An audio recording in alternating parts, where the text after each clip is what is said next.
Yes, Dodgers voice, Joe Davis, Steve Sachs, Rick Monday, Jaime Harin, Peter O'Malley, and more. Giveaways in the amazing art of Dave Hobrecht. Purchase your tickets for meet and greets at legendsattic.com. We'll see you Friday, May 30th at Legends Attic in Claremont. This just in, the NFL schedule has dropped, and you know what that means. It's go time. Adam Schefter here with the Insider Tip. If you're trying to catch your team live this season, Vivid Seats is the move. For the best selection of games and seats, it's time to snap your tickets up now. Vivid Seats has great deals on great seats and the only rewards program in the game. It's no wonder they're the official ticketing partner of ESPN. So don't wait. Head to vividseats.com or download the app and lock in those game days. Progressive knows when you're in your RV, you're already on vacation. That's when you become Vacation You, who just camped where there's absolutely no shade. Even though regular you burns easily. In fact, Vacation You burns too, but is too stubborn to admit it, which is why regular you gets in trouble at the dermatologist, because Vacation You doesn't do doctors. So bundle your RV with your home or auto policy and earn an automatic discount from Progressive. And spend the savings on the both of you. Progressive Casualty Insurance Company affiliates and other insurers. Not available in all states or situations. ESPN 710, Los Angeles Sports. And it is the biggest show on the radio. Mason and Ireland is on for your Friday afternoon.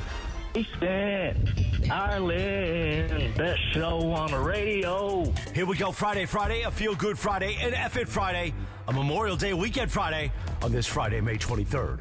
Should I say Friday one more time? Mason's Hawaiian vacation continues. The great Marcus Grant from NFL Network is sitting in. Johnny I, John Ireland's here. Producer Laura, producer Brian Cohen, the social team in the back. Let's do it for a Friday. How about those Oklahoma City Thunder and Shea taking care of Minnesota yet again? We'll talk about that. Plus Dodgers baseball, maybe some Angels baseball, and Eastern Conference Finals Game 2. Can the Knicks fight back against the Pacers? All of that, plus a little Friday fun and frivolity. He's not letting you in. I'm Steve Mason. I got here first. I'm not letting you in. Let's do it as we begin the Memorial Day weekend. Mason and Ireland, your Friday afternoon right now. Good afternoon. Good afternoon. That is a guest growl from the one and only Marcus Grant. Everybody loves working with Marcus. Thank you for doing this, man. Oh, I'm so happy to be here. It's good to be with you on a Friday. Laura's here. Brian Cohen's here. And we're in a great mood because 3-day weekend is coming, and that means we are loaded. We've got all that stuff Morales talked about and then some. But let's start with the Dodgers, Marcus, because I know occasionally you'll come in and host the Blue Review. That's right. When you and Greg and Parker and everybody. The Dodgers are in New York tonight to take on the Mets in a 3-game series between the teams with the 2 highest payrolls in all of Major League Baseball. Mm-hmm. Marcus, yesterday I asked Andy Kamenetsky a question.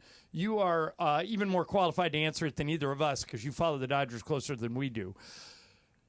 Answer this any way you want. Okay. Can a team that does not have a top 10 payroll in 2025 win the World Series? Can they? Sure. I mean, I guess anything can happen. Will they? No. The Tigers, I know it's a very small sample size. The Tigers have the 20th highest payroll and have the best record, but we've only been playing for 2 months. Yeah. And all the other teams that are in it are in that top 10 list. And by the way, the Mets are number 1, and the Dodgers, with all that deferred money, are number 2. Mm-hmm. But if this was the NFL or if this was the NBA where you wouldn't be allowed to, any capped league where you wouldn't be allowed to defer money, the Dodgers would have the highest payroll by a mile. Yes. So now they meet. Is this a preview of the National League Championship Series, in your opinion? I would say don't count out the Phillies, right? The Phillies, which right I think now they have the 5th highest payroll. Then they've got the best record in the National League at the moment. So the Phillies are definitely going to be a problem, I think, all season long. But yeah, there's a very good chance we could see this series in the postseason. I mean, the Mets go out adding Juan Soto was the big ticket item that they got this offseason, but their pitching staff has been fantastic. In fact, tonight it's Kershaw going against Griffin Canning, who Angels fans may remember from his years down there in Anaheim. So this is going to be a really, really big series, and they're all nationally televised. Tonight, I think, is Apple, Tomorrow's Fox, Sunday is ESPN. So this is going to be a primetime series and some primetime slots. I think most people have trouble finding the games when they're on Apple. Brian, do you watch the games on Apple? Brian, I do. Yeah. Are you, Laura? How about you? I do. Okay, I do too. You, Marcus, you I've get seen them? them, yeah. Yeah. Okay, so maybe I'm wrong. Everybody gets them. All right, so I want you guys to take a look at the Dodgers' schedule for the next month. Marcus, I assume you have already. It is brutal. 26 games, all against teams with winning records. 23 of those games against teams who currently hold playoff spots. That's as hard of a month as you will ever see. Yep. Our friend Bill Plaschke from the LA Times says at the end of that stretch, the Dodgers will fall out of playoff contention and be forced to fight their way back in. Here's Bill. So I just don't feel they have the even though the offense is scoring the second most runs in baseball, I just don't feel they have the late game impetus or late game depth or the late game arms to get through. I think after this 25 game stretch, I wouldn't be surprised if they're not in the playoff contention.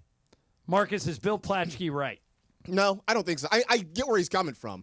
I disagree with that because I think they have enough starting pitching, and it's not great. It's not what they wanted it to be at the start of the year. But I think when you line up Yamamoto, you got Dustin May, who outside of a couple of hiccups has been pretty good so far. Yeah, kind of saved him the other night. Yeah. So you got those two guys. Tony Gonsolin, I think, is a guy who's good enough to get you through 5 or 6 innings on a consistent basis. Clayton Kershaw, and it's weird, we've never said this about him. He's sort of the wild card here, right? It's you're not going to get more than 5 innings out of Clayton Kershaw. So can you get 5 quality innings? Can he leave with you still, either close or ahead in the ballgame? And I think that's going to be a big key. Now, to Plaschke's point, the bullpen has been shaky, and they have been bitten by the home run bug in the worst way. Yeah, the bullpen has given up 8 home runs in the last 5 games. The bullpen alone. So you're right. Yeah, it's been pretty rough. But again, if you can get length out of the starters, which it was great to see Yamamoto get through 7, it was great to see Dustin May get through 6 quality innings last time out. If you can get length from the bullpen, you are putting less stress on those high leverage arms, which means the Alex Vessias, the Tanner Scotts, the Ben Kaspariuses. Like, if you're putting less stress on those guys, I think you're going to be okay.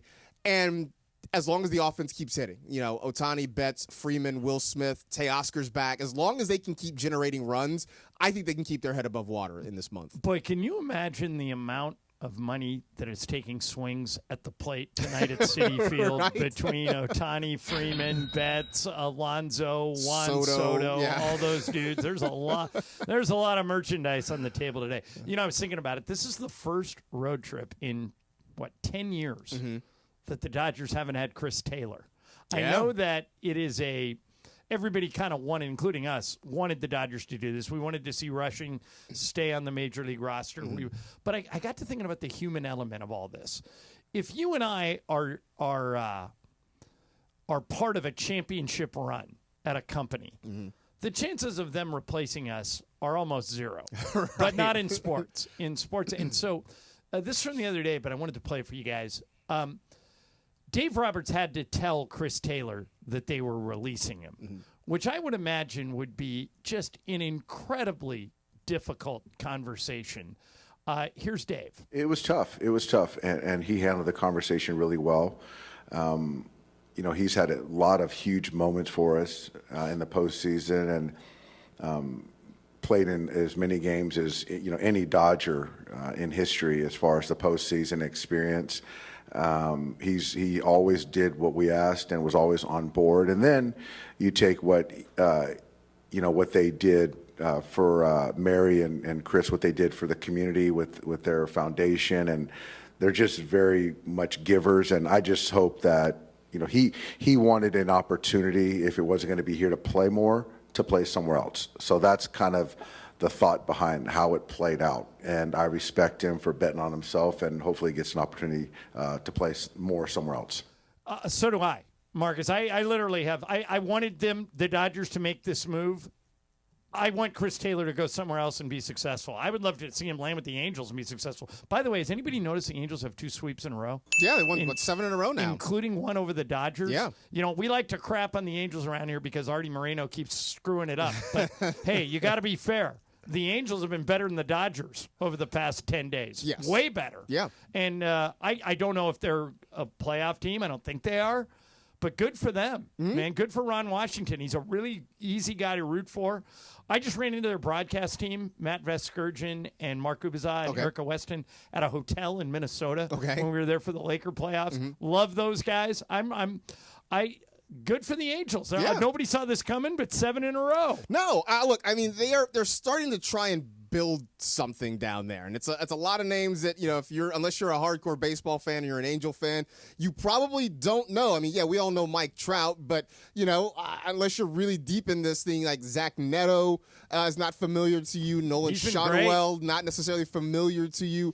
But they're starting to put it together, and I think it's easy to root for Ron Washington. You hope they can sustain some success in a division that, quite frankly, isn't necessarily locked down. I mean, the Mariners are playing well. The Astros tend to rise up and be the Astros. You think they're going to be there at the end, yeah. Yeah, but there's no team in that division you look at and you're like, okay, well, they're going to run away with this thing. So, who knows? I mean, the Angels are a game under 500. They're 4 games back in the division. There's no reason they can't maybe make a run at this thing. All right, last thing before we're going to move on to the NBA. Yesterday, Bregman and I had a disagreement. That's new. You tell me which side of the argument you would be on. Okay. Bregman says that if Alex Bregman came to the Dodgers next year, he would not root for him under any condition. He hates him for life. He'll never forgive him for what he did with the Astros. I say the first home run Alex Bregman hit to win a game for the Dodgers, Bregman would be on his feet clapping. Who's right? Honestly, at the risk of this sounding like a cop-out, I think both things can be true, right? I think the moment he does something like that, Bregman will stand up and grudgingly applaud it. I think so, too. He will grudgingly applaud it, but then he will go right back to being salty about Alex Bregman. Gruntled or disgruntled, yes, he will go exactly back to disgruntled about Alex Bregman's I don't think it's going to happen. A lot of people are suggesting it because Bregman's been so great, and the Dodgers need a third baseman, and he's on a 1-year deal. I think, by the way, Mookie was accused of a lot of stuff the Astros were accused of when he was in Boston. The first time he had a home run for the Dodgers, everybody said, "Welcome to L.A., Mookie. Great to have you." I also think the thing with the Red Sox was different because that year in the World Series, the Red Sox were just better. They were just so much better than the Dodgers. It was Red Sox in 5 rather than Astros in 7. And the one game the Dodgers won was that game that went 18 innings and Muncy hit the walk-off. Like, the Red Sox were just way better. The Astros, that was a winnable series, and that's the one that I think stings because you look back at there's that game, was it Game 4, I think it was, in Houston when Darvish got blown up. Yeah. Game 7 where Kershaw did his best to keep them in it. That's the one that hurts for Dodger fans. All right, coming up next, the Thunder have that look. They have that look that no one might be able to stop them. We'll get into that. Knicks are back at it tonight after blowing that game the other night. Marcus Grant in for Mace. I'm John Ireland. Mason and Ireland, ESPN LA. Hey, what's on tap today on 710 ESPN? NBA Conference Finals continues tonight in New York. Coverage begins at 5 p.m. on 710 and on the all-new ESPN LA app, thanks to Michelob Ultra, a refreshing and balanced flavor with only 2.6 carbs and 95 calories. Michelob Ultra, it's only worth it if you enjoy it. Please enjoy it responsibly. Are you ready for Waba Grill? What's our secret? It's our sauce. Our sauces are more flavorful for you, from sweet and spicy to fiery hot. Waba Grill. It's unexpected. It's delicious. It's saucy. It's for you.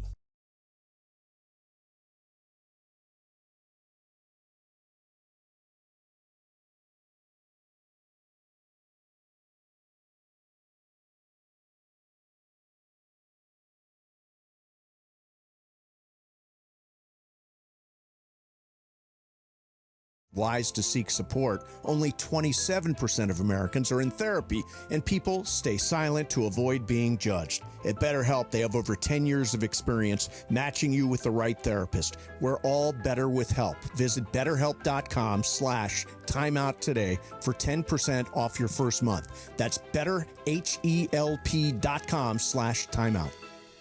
Hey guys, it's Sedano. Los Angeles International Airport's People Mover trains begin rolling early next year as part of LAX's ongoing investments to transform and improve your travel journey. The People Mover Hey guys, double down with me in my first ever $10,000 blackjack tournament. It's going to happen on June 6th at the Bicycle Casino. You know it, the Park West Bicycle Casino, 888 Bicycle Casino Drive in Bell Gardens. Here's what we're going to do.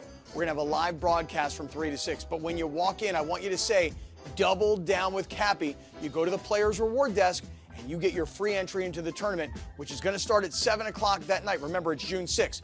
Double down with Cappy is going to get you a free entry into the tournament, which you're going to need to get because I'm telling you, this thing's going to fill up real fast. Live radio, real cards, big prizes, very limited seats. So lock yours in now. RSVP for more information for all the details on the tournament at ESPNLA.com. Thinking about selling your home? Seller's Advantage makes it easy. No agents, commissions, open houses, or costly repairs. They'll give you a fair cash offer with no surprises. One seller said, and I quote, "Seller's Advantage was faster, easier, and more rewarding than listing my house. The offer matched my expectations, and the process was stress-free." Call 888-390-AS-IS or visit sellersadvantage.com for your free cash offer. DRE number 01961658. Don't worry, sell happy with Seller's Advantage.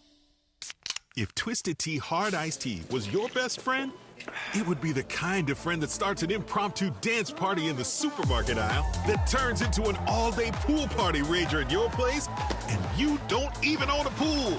Twisted Tea Hard Iced Tea turns any day into a legendary adventure. It's smooth and refreshing real iced tea with just the right kick of alcohol. Twisted Tea Hard Iced Tea. Keep it twisted. Twisted Tea Brewing Company, Cincinnati, Ohio. Please drink responsibly. Empower. Jen has ordered a decadent seafood tower, king crab legs, lobster tails, and a waterfall of caviar. Pricey? You bet. But Jen worked with Empower on her savings and investment strategy and planned for splurges like these. She got good at money, so she can be a little bad. Ooh, champagne. Empower. Invest well, live a little. Start today at empower.com. Past performance is not indicative of future returns. Investing involves risk. You may lose money. Advisory services are provided for a fee by Empower Advisory Group, LLC, EAG, a registered investment advisor with the Securities and Exchange Commission. OMG, those shrimps are really jumbo. And it is Mason and Ireland, your Monday afternoon. The Waba Grill lunch hour is on. Why do they grill the order at Waba Grill? Because it's just better for you. Their Asian-inspired menu has high-quality proteins and fresh steamed vegetables. Right now, get a value bowl combo for only $8.99 for a limited time. Waba Grill, it's for you. Just like Mason and Ireland are for you as the Waba Grill lunch hour continues on 710. All right, today it's Marcus Grant and Ireland. Mesa finishing up that Hawaii road trip. And Brian's here, Laura's here. And tonight, game 2 in Madison Square Garden. Knicks Pacers, after the Knicks blew that game. We'll get more of that in a second. But last night, Marcus, OKC knocked off Minnesota to take a 2-0 lead in the series. And Minnesota rolled the Lakers. They looked really good. Mm-hmm. They rolled the Warriors. They looked really good. I think they look like they're in over their skis now. Can Minnesota beat Oklahoma City 4 times in 5 games, or is that series over? No, I think that's over. I think the T-Wolves can get 1, maybe 2, but well, beating they them obviously 4 have times. to get tomorrow night. Yeah. But beating them 4 times I think is impossible. And I think what we have learned is how deep the Thunder are, right? And I know you've seen them. You follow the league a lot closer, but it's just funny because during the season, I think one of the storylines around the NBA was that nobody was talking about the Thunder, that so much of the national media still focused on the Lakers. It focused on the Warriors. It focused on the Celtics. And that meanwhile, you had OKC, you had Cleveland with the best records in their respective conferences, and they weren't getting a whole lot of run. Now, Cleveland obviously is out, but OKC continues to roll along, and I think all the things that maybe the general public didn't know about the Oklahoma City Thunder, it's more than just Shai Gilgeous-Alexander, and it's more than just Shai and Chet Holmgren. This team is deep from top to bottom. I think everybody's finding that out in real time. And their defense is just ridiculous. Mm-hmm. And so Minnesota is going to have to, and if they go to the finals, then either the Knicks or the Pacers are going to have to try and figure out that defense. But in the in-season tournament, everybody figured it out, and Milwaukee kind of ran circles around them. So we'll see what happens there. Game 2 tonight, Madison Square Garden. We've got it for you here. at 5 o'clock. Knicks, Pacers. Marcus, I said the other day, that might be one of the 10 best playoff games I've ever seen, that comeback by Indiana. It was staggering, and it got me to thinking. So, have you ever been to a game in Madison Square Garden? I've never been to MSG. It is, for my money, the best road experience that we have. Okay. It is the world's most famous arena for a reason. Everybody in the first 10 rows is like famous. Okay. It's like the closest thing to crypto.com arena. Like you'll look around and you'll go, oh my gosh, there's Derek Jeter. Right. There's Oprah. There's Donald Trump. Everywhere you turn, there is someone recognizable. And Side now note to they're this, on by the way, steroids. real quick, is because like when my wife, and she watches Laker games a lot, but like she watches Laker games and Knicks games partially for the celebrity rip that TV always does at some point. She's Which will come at some point at tonight. some point in the game, yeah. And it got me to thinking, right now in New York, it's as crazy as it's ever been. The ticket prices for every game are the highest price they've ever charged for a basketball. New York is basketball crazy. They always have been, but their team has never been good. Now they're good. And it got me to thinking, is that affecting the Knicks? Because every game, it's more and more famous people showing up. Ben Stiller, the actor, was on ESPN New York. That's a sister station to ours. We have the same owner. Right. So they had Ben Stiller on one of the afternoon show in New York, and Stiller is starting to think that he and the other celebs are stressing the Knicks out. Listen to Ben Stiller on ESPN Radio in New York. This is a couple days ago. I see, Fat Joe and I see each other at games, and like he was telling me the other game that I stress him out too much. That he sees me across the court when he's usually on the side, like where the Knicks bench is, and he's like, "Oh, Ben, you're like stressing me out because you're so like I see your face and I see you worrying," and I'm like, and I started to feel like, wait a minute, I'm affecting Fat Joe's experience of the game. Like we're all in this together. I had no idea. And then I started to get self-conscious that, like, maybe I'm affecting the players because I'm not, like, putting out a more confident front or something. And then Tracy Morgan will say, the players sense when we're stressed out, and you can't let them know that we're stressed out. Now we got to the bottom of why Mitchell Robinson missed all those free throws. Yeah, exactly. He kept looking over at you. Exactly. Which is ironic for Tracy to be saying that to me, given his history, but still. Yeah. So, Marcus, do you think the atmosphere has any effect on the on-court product? Maybe a little bit. I don't know if that's the reason they blew a 14-point lead in the last... In 2 minutes and 35 seconds. Right, because, like, in theory, the vibe should have been great, right? I mean, you're up double digits with, like, under 3 minutes to go. You would think the vibes at MSG were immaculate.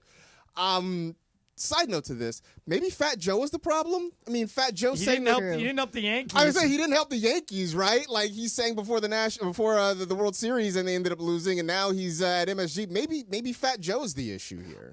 Could be. All right, before we get to Wheel of Questions, you brought up something I didn't know you were going to bring up. Okay. And so I had Brian and Laura find this. You mentioned the Max Muncy home run. Mm-hmm. That was the one game that Dodgers won. I think it went 18 innings in that World Series. What year was that, Laura? 2018. 2018. Yeah, right. All right. Are you aware that I pulled maybe my greatest practical joke on Mason the day after that game? No. So I'm on a Laker trip somewhere. Mm-hmm. Okay, this is in October. Max Muncy wins a game, and it goes 18 innings. And I know Mason, and he stayed at the whole game. Right. So he was at Dodger Stadium for like 6 hours. Okay. The one thing Mason hates more than anything else is that if you accuse him of leaving early, okay? He always does leave early, right. But in playoff games, because I'll never leave a playoff game early. I'll never leave a World Series. And he always does anyway. So it just gets him going. So I knew the day after that game he would be operating on little or no sleep. Right. I can do that. He cannot. Mm-hmm. And I said, okay. So I called, Bregman was producing. I called the show. I called Bregman, and I go, I'm going to call the show, and I'm going to say, I'm going to make up a name. Okay. And I'm going to disguise my voice, and I'm going to yell at Mason for leaving early and see if I can get him to lose it. Uh-huh. This was the end result on the day after Max Muncy hit that home run. Hit it, Brian. Right. Greg says Ben and La Mirada is excellent. Hey, Ben, you're on ESPN LA. What's up, man? Yeah, first-time caller, long-time listener. I think Mason should be fired. Dave Roberts should be fired. Andrew Friedman fired. David Vassay fired. Everyone fired over this. This is a national... Wait a minute. What did I do to deserve firing? Mason's Mr. Analytics. Wants to study analytics all the time. Go with Henley Jansen. Go with the analytics. That's not analytics. Let me tell you something. That is not analytics. No analytics say Kenley Jansen should go in for a 6-out save. That's either Dave Roberts on field or Friedman saying put Jansen in, but that has nothing to do with analytics. That has to do with understanding your players and understanding your bullpen and the way it works. Well, what do you have against guys with gray hair? You have gray hair. Chase Utley should have been on the postseason roster. He's a World Series champion. He would have saved us. I'll tell you, that you lost me there. You had me. You had me. No. Wait a minute. But he's got a really good point. I mean, about Chase Utley, he couldn't have been worse than the players they trotted out there in the World Series. Muncy 235, Grandal 200, Machado 182. Screw Machado. Get out of town. Blowing a bubble on his way to first base. Listen, Ben, as far as me being fired, I'm not going anywhere. Well, you should be fired because we all know you left the game early. We know you left the game early on Friday. What night? What was it? The 18-inning night. You didn't. Here's what I would recommend. Here's what I would recommend, Ben. Go to my Twitter timeline and watch my video of the end of the game, okay? Watch my video of Max Muncy's home run. My ass, I left that game early. And have you guys never heard that? I've never heard that. And then so like 5 minutes later, Bregman goes, that was Ireland. And if you hear it now, it sounds just like me. But No, you did really well. But Mason was so obsessed with the Dodgers blowing the World Series that he's like, I'm going to yell at whoever calls. So it was either the best one that we did, or it was, did you hear the time that for Valentine's Day, Mason had me write my wife a love letter? No. And I wrote her a love letter, and Mason wrote it on ChatGPT. It wasn't my words; it was ChatGPT, and she was really touched by it. She wrote back this really nice thing. So we read the whole thing on the air, and then we told her, "Hey, Mason wrote that on ChatGPT," and this was her response. You monster.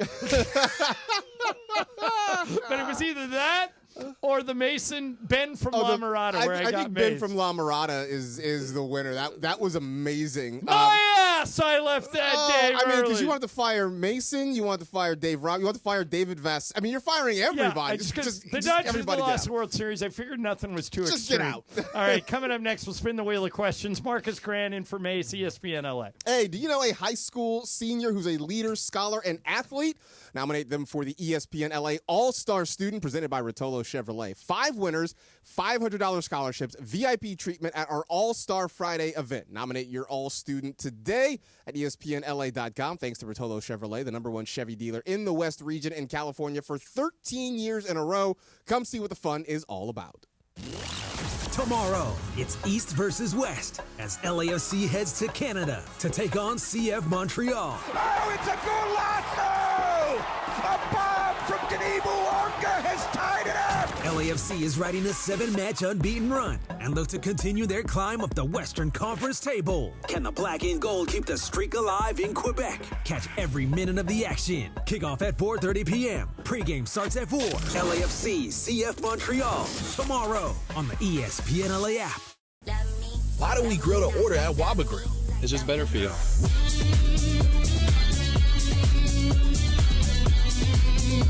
Download the Waba Rewards app or order online at wabagrill.com. Waba Grill, it's for you. When it comes to getting you into the right Subaru, Ocean Subaru, 1100 South Euclid in Fullerton, just off the 91 freeway. Go to OceanSubaruOC.com. That's OceanSubaruOC.com. Ocean Subaru of Fullerton, where every journey starts with love. Don't navigate the legal system alone. Hey, it's Travis at the Personal Injury.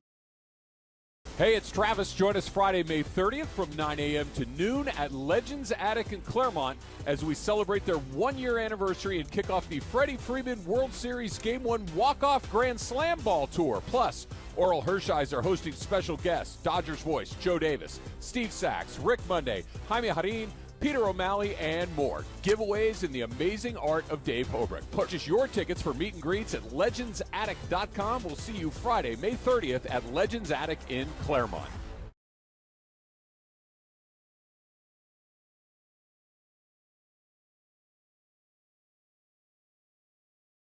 Spanish 2.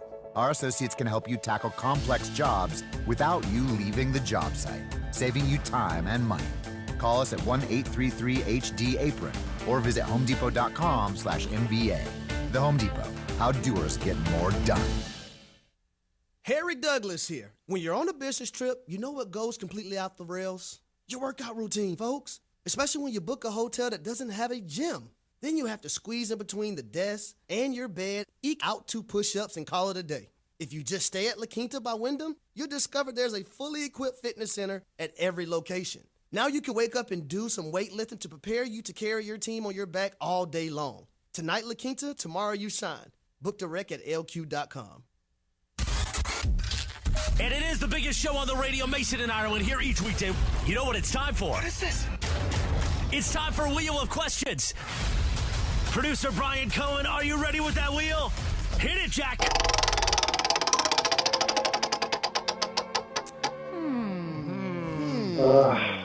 That's a dumbass question. Maybe. Maybe. All right, guys. I can't believe the wheel landed here. It's trying to embarrass me, but here we are. Okay. So yesterday after work, I was drained, so I ordered Starbucks and walked over to pick it up. I live really close to one. And the barista, who knows me, looked a little confused when she asked if I wanted to order something. I said, no, girl, I'm here for a mobile pickup. She looks at me, she goes, yeah, I haven't had any mobile orders in the last 30 minutes. I said, okay, that's weird. Pulled up my phone, realized I ordered to the wrong location. I've done that. Really? Because Yep. I was going to ask, have you ever shown up somewhere extremely confident only to realize you were confidently wrong? Now, I'll tell you what, though, when I went, I go, here it is. They go, you ordered it to the wrong place. They said, I'll make you one right here. And they gave it to me and they didn't charge me. Did they do that for you? She did try. I did pay for mine because they're really nice, and that was my mistake.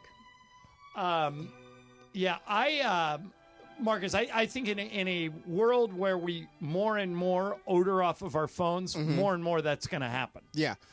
It happened. So, every now and then my wife and I will do like grocery pickup where we'll put in the order. I'll drive to whatever grocery store. They'll bring it out to the car. And I did once go to the wrong grocery store. And I sat in the parking lot. And that's a big order, right? Yeah, it's like I sat in the park. Sat there? Well, so I sat there. I called. You call the number, and they're like, okay, they'll bring it out to you. Like I called, and I gave them the name. And they're like, okay, hang on, we'll check. And they're looking and looking and looking. And they're like, well, what's the? They asked me 2 or 3 times like what the name was. I keep giving them the name. They're like, yeah, we don't have that here. So I called my wife. I'm like, which one did you order? She's like, it's on this one. I was like, oh. Yeah, I'm totally in the wrong place. Yeah, right now. I think, Laura, you're not. You seem to think you're the only one that does that. I felt so Brian, dumb have you ever yesterday. done it? I was trying to think. I don't think I have, actually. It will. It's coming. I'm one of those, I got that OCD, so where it's like I triple check, Yeah. Hey, do any of you guys believe in the announcer jinx? Like when an Yes. announcer says something? Like Michael always calls it the John Jinx. I'll say, Michael, Nikola Jokic is 13 of 13 from the free throw line. Oh, that's a guaranteed And Michael will miss. go, well, he's missing now. That's a Next guaranteed one, miss. Yep. He'll miss. I don't. I think it's the announcer jinx is kind of made up in people's heads, but more and more evidence suggests otherwise. This is a guy named Andy Freed. He is an announcer for the Tampa Bay Rays. And they're playing in some minor league ballpark. Remember, their stadium got destroyed. Yep. And now so he was commenting on the fact that no one ever hits home runs to left field. Watch what happens next. Think about it. There really haven't been that many home runs to left in this ballpark this year. And will we see another? We sure do. 2-run homer off the scoreboard for Isan Paredes. And 2 batters in. The Astros are up. Isan Paredes off the scoreboard. Off the scoreboard. In left. Yeah. So, I mean, stuff. announcer jinx seems, as much as I don't believe it, seems to continue to happen all the time. Oh, I got roasted for it a couple of weeks ago. It's not really an announcer jinx necessarily, but there was a couple of weeks ago that Yoshinobu Yamamoto was having a really nice night, was throwing a no-hitter, and in our text chat, you used the phrase for the Blue Review text chain. I said, do you think Dave Roberts is going to let Yoshi chase the no-hitter? Oh, no, it was you. And then like 2 batters later, he gave up a hit. And Bregman gave me a hard time for a solid week. Yeah. Mason is in that camp. He says, when I text Mason, we have code. Mm-hmm. I'll say, first of all, I'm not allowed to text him unless it goes more than 6 innings. Okay. So even in Hawaii, I texted him on our group chat. I said, Mace, you may want to find the Dodger game something special going on. Okay. If I use the word special, then that's knows. code for no-hitter. Okay. If I use the phrase very special, that's a perfect game. Okay. But I can never say no-hitter, which is the dumbest thing ever because Vin Scully used to say it all the time. Yeah. Didn't even think twice about it. You know that during these this is the end of the run for TNT. Yes. After this playoff series, TNT gets out of the business of, they're on tonight. Right. So they're going to all move to ESPN. They're going to be back there this year, but everybody's kind of it's not going to feel the same. Right. It's not. So the reason that's such a great show is they will literally talk about anything like this. Somebody told Charles and Shaq and Kenny that Shea Gilgeous-Alexander's cousin plays for the Timberwolves. His name is Nickeil Alexander Walker. Right. They would not believe that his actual name was Nickeil. Listen to this. Shea's cousin, McKeel Anderson, whatever his name is, Alexander. Alexander. I mean, it's all hands on deck, man. It's all hands on deck against OKC. Yeah. What'd he say? Listen, he was just. What's his name? He was laughing Mikhail Alexander. at your attempt. What is it? Hey, man, what is it? Nickeil. Alexander. Nickeil. Is his real name Nickeil? Yeah. No, his fake name's Nickeil. Boy, somebody just made up some stuff again. Nickeil is not a name. They named him after a coin. Come on, man. Nickeil. They named the brother after a coin, Shaq. Nickel, but they just made it fancy. Just spelled it wrong. Nickel. Hey, how much money you got? A nickel? 20 nickels. Fresh as a daisy. Now, that's the type of stuff I hope they let him do when they get to ESPN, because ESPN is very buttoned up and down the middle, and TNT is not. Do you think the show transfers? I hope so, because there's no point of bringing the show over to completely shut down what makes it great. It's a little thing. It's conversations like that. It is the start of every year, Charles doing who he play for, right? Like they've never done who he play for on ESPN. No. They would be embarrassed that they don't know. No, Charles doesn't know half the league, probably 3/4 of the league. Right. And because I've always said the NBA leads the world in that guy's still in the league. It's like I can watch any NBA Remember game. Jalen Rose, you said, keep getting them checks. Yeah, I can watch pretty much any game across the season and be like, wow, that guy's still in the league, huh? Like, the NBA is great at that. So who he play for is awesome. I hope they let them still do the gone fishing thing at the end of the year when teams are eliminated. They make fun of a team for getting knocked out, right? Yeah, these are all the things that make this show what it is. And I think to bring it over and suddenly just shut everything down just goes against the principle of the whole thing. All right, coming up next is Sports Graffiti. You can talk about anything we've talked about, the Dodgers, the NBA, me, Punkin Mason. It's the last day of Around the Horn ever. It's going to start in about an hour, the last Around the Horn. We're going to talk about that coming up later in the show. You can comment on that if you want. 877-710-3776. 877-710-ESPN. Laura's going to get your name. All you got to do is fire at us. You can talk about absolutely anything you want. 877-710-3776. Marcus Grant in for Mace today. I'm John Ireland, Mason in Ireland, ESPN LA. Happy Memorial Day weekend 2025. This weekend, just take a moment to remember why we have the day off on Monday, if you have the day off, why we're celebrating, and what it all means to this country and the brave men and women that served our country and gave up their lives to protect our freedom. We'll see you back Tuesday. It starts with Unsportsmanlike with Evan, Canty, and Michelle early on Tuesday morning. And then Clinton and Friends. And then at 9 a.m., a live imaging Tuesday. Have a great Memorial Day weekend. Be safe. Hey guys, double down with me in my first ever $10,000 blackjack tournament. It's going to happen on June 6th at the Bicycle Casino. You know it, the Park West Bicycle Casino, 888 Bicycle Casino Drive in Bell Gardens. Here's what we're going to do. We're going to have a live broadcast from 3 to 6. But when you walk in, I want you to say, double down with Cappy. You go to the Players Reward Desk and you get your free entry into the tournament, which is going to start at 7 o'clock that night. Remember, it's June 6th.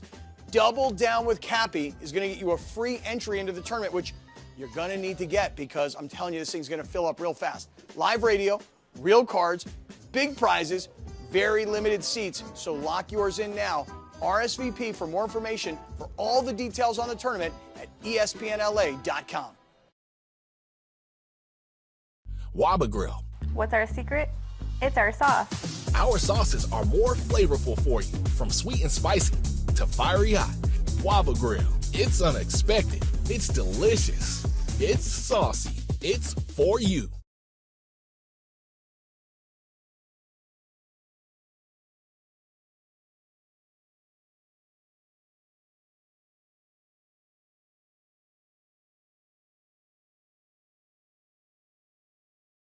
Same item, we'll match it. Lowe's, we help, you save. Price match applies the same item. Current price at qualifying retailers. Exclusions and terms apply. Learn how we'll match price at Lowes.com/lowest price guarantee. The playoffs are in full swing, and you can get in on all the action at ESPN Bet Sportsbook. Go from tracking the latest game-changing moments to placing bets in just a few taps. Right now, new customers get $100 in bonus bets when you make your first $10 wager. Download the ESPN Bet Sportsbook app and sign up with promo code JOEQ, J-O-E-Q, to get started today.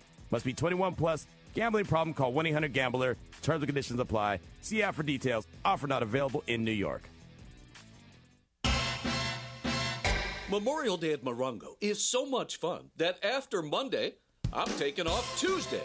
And now the top reasons to visit Morongo. Memorial Day freebie. Get a free red, white, and blue hydration bottle, the 26th. Number 2. Neo, live June 20th. Get tickets now. And the number 1 reason. We're giving away a Ford Mustang Mach-E. Earn entries now playing table games. And you could drive off in a Mustang the 31st. Morongo, good times. Decisions determine results. So which path do I want to take? Help people in need or stand on the sidelines watching? Worry about how to pay for school or have my education paid for? Push myself and learn new skills or stay the same? My decision is to serve part-time with the Army National Guard, and my results will be life-changing. What will you decide? Go to NationalGuard.com to learn more about part-time service. Sponsored by the California Army National Guard. Aired by the California Broadcasters. 710 ESPN, your home for the 17-time world champion Lakers. KSPN Los Angeles, a good karma brands radio station. And it is 1 o'clock in the Southland on the biggest show on the radio, Mason and Ireland. And it's time for Let's Talk About It on Sports Graffiti, like we do every day at this time. Sponsored by our friends at BetterHelp. Mental health is health. Visit BetterHelp.com/timeout today for 10% off your first month of therapy. BetterHelp.com/timeout. Now let's do it. Let's talk about it on Sports Graffiti on Mason and Ireland.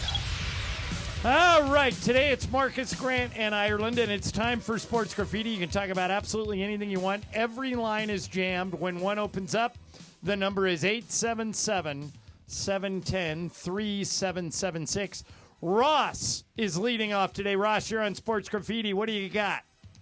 Yeah, fellas, I'm just an old 79-year-old Vietnam veteran. I need some help from you gentlemen. How do you trade a two-way NBA All-Star, let's call him AD, for a one-way NBA All-Star? And the one-way is offense, and offensively, the difference was, do the math, 2.2 points a game. Right. I don't understand. And you give up all your rim protection, your defensive intimidation, and rebound everything. All right, Ross. What I would say is that Luka. Thanks for the call. Luka Doncic is an international superstar, Marcus, that also happens to be 6 years younger than Anthony Davis. I don't think the Lakers could have not done the trade. How about you? Yeah, that's I think the biggest thing is, he's a one-way guy, but that one way is really great, and the idea is he's going to be here hopefully for at least a decade or more. And I guess, Ross, the other thing I would say to you is that the Lakers had tried it with AD. They got a title in 2020, and then they were 0 for 5. So I think they had exhausted that model, and they're trying something new, and I have zero issue with that. Brian, you're on Sports Graffiti. Brian, go ahead. Hey, what's going on, guys? So I know you guys are called ESPN LA. You guys do a lot of shows at commute locations, different bars and restaurants. You guys hang out with the fans out there and do the show there, broadcast it there. Yeah. I was wondering, there sure is a lot of ESPN LA support, love for you guys out here in the 805 in Ventura County, Santa Barbara County. You guys ever consider coming out here and doing a commute show, or is that too far out of reach for you guys? Because you guys got a lot of support out here, too. Yeah, so that is I always say, Marcus, if I had unlimited money, that's where I'd live, Santa Barbara. In the 805. I think it's the most beautiful place in the world. I think the Central Coast of California is generally underrated to begin with. Yeah, I don't know if have we ever done a show from out there, Brian? Maybe that Not that I can maybe we will one day. It's a good question. We should make it happen, sales team. Yeah, it's a good question. Well, if there's money to be had, the sales team will get us there. That's for sure. Johnny, you're on Sports Graffiti. Johnny, what do you got? Good afternoon. Good afternoon. So when it comes to Mookie Betts and like the whole Red Sox thing, I feel like he was too good for them to even tell him anything. That he didn't need help. He was just that good. He didn't need any help. Well, that's all I got. Right. Okay. Thanks. The reason, Marcus, that Mookie and the Red Sox get tied to that era is that Alex Cora was the bench coach. Yes. In Houston, and then he got the Red Sox job, and everybody, and he was one of the masterminds behind the cheating scandal. Yep. And everybody just is connecting dots, saying, "Hey, if he did it in Houston, why wouldn't he do it in Boston?" And he lost a year of his career because of it. Yep. They wouldn't have banned him for a year if they think he didn't do anything wrong. So that's why people think that it may have happened in Boston. Yeah, I don't think they ever had anything definitive, right, with the Red Sox. Yeah. It was just sort of all allegations, rumor and innuendo. But the Astros, we knew. Right. We knew And for so sure. that's why people associate those Red Sox teams with cheating. Here's Sean. Hey, Sean, you're on Sports Graffiti. Go ahead. Hey, thanks a lot. Hey, I went to school at Cal Poly San Luis Obispo, man. It's prime real estate. God's country, man. Yeah, no kidding. That's what they say, man. I want to retire up there. But anyway, hey, after an AC/DC song came in my head, a name for your boat. I know you've had lots of suggestions. Yeah. How about Have a Drink on Me? Oh, that's For good. the name I of your like it. boat. Yeah, and a great song, a great AC/DC song. I have a pontoon boat, Marcus, at the compound in Idaho. Okay. And Mason wants me to come up with a name for the boat. The boat is so small it doesn't deserve a name. Okay. It's literally a putt around the lake and drink boat. But we've been kicking it around. The one I like the best so far is Lake Show. Oh, that's a good one. Because it's on a lake. That's a good one. A lot I of like people think I that. should name it Worthy Splash because I'm buddies with James Worthy and he comes up all the time. But we're working on it. We're trying to come up with one. Tony, you're on Sports Graffiti. Tony, what do you got? Hey, guys. Thanks for showing up to work today on this Memorial Day weekend. Sure. Thanks for that. Hey, guys. For the NBA's sake, are we hoping for, in terms of viewership, are we hoping for a Pacers OKC finals? Now that all the bigs have, the ones that bring in the fan base, like the Lakers and, Warriors and Boston have took an early exit. Is that what we're hoping for? Well, Tony, I don't know who we is, but I guarantee you the NBA is on their hands and knees praying that the Knicks come back in that series. True. If not, it'll be the two smallest markets probably to ever play in the finals. Oklahoma City, Indiana would be a ratings nightmare for the NBA. But Marcus, it may turn out to be that because those might be the two best teams. Also, I think from a basketball standpoint, it could be like a really fun series. I would think if you're the NBA, you mentioned the Knicks for sure. I would think they'd also want to see the T-Wolves just because you've got that built-in storyline of those two teams making a big trade at the Right. start of the season. With Randall going Minnesota, away like and we Cat talked about going the other earlier, way. Minnesota looks dead to me. They looked very alive when they beat us, but now they don't seem to have it. Kenneth on line 6. Hey, Kenneth, you're on Sports Graffiti. Hey, guys, question for you. You know how the NBA pumps money into the WNBA? How come Major League Baseball doesn't do something with, make a professional softball for women? I mean, I love the college women's, softball. Seems like, we need something for them. I have never heard anyone suggest that, and it's actually – I always watch the college softball World Series. Mm-hmm. That Oklahoma team's a juggernaut. Yeah. He might be onto something here. Could you monetize it? I would think so. Why couldn't you? I mean, I think people are hungry there's never been a professional softball league that's mattered. That's really mattered. Yeah. But maybe it's because there hasn't also been the funding behind. Look, I think in a world where these Savannah Bananas are doing big business, why can't you? I'm going to ask Ramona about that next time she's in. I actually like the idea. I think the idea is a good one. Here's David. David, you're on Sports Graffiti. What do you got? Hi, guys. What do you think the likelihood LeBron is still on the Lakers when Bryce James enters the NBA draft? And do you think we would see the same thing with Bronny, where Rich Paul is telling teams not to draft Bryce so he can go to the Lakers? It's a good question. I don't know if Bryce is good enough to be 1 year at Arizona and then into the NBA. But then again, Marcus, Bronny on paper wasn't good enough. Yeah. And look where he is.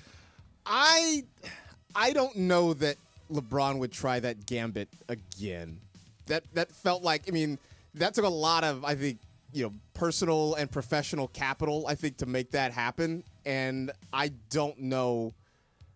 Look, unless Bronny somehow develops into something really, really special, or they think Bryce can be really, really special, I just don't know that it would happen again. I think Bronny, I know I'm in the minority here, but I've talked to enough coaches.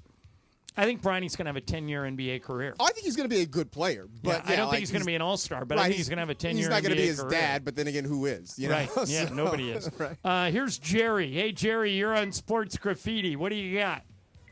Hey, guys. How you doing? Hey, John, you're about the same age I am, about 60 years old. Yep. I got into the Lakers pretty early because of my brothers. How much did that Halliburton shot look like Don Nelson's shot against the Lakers?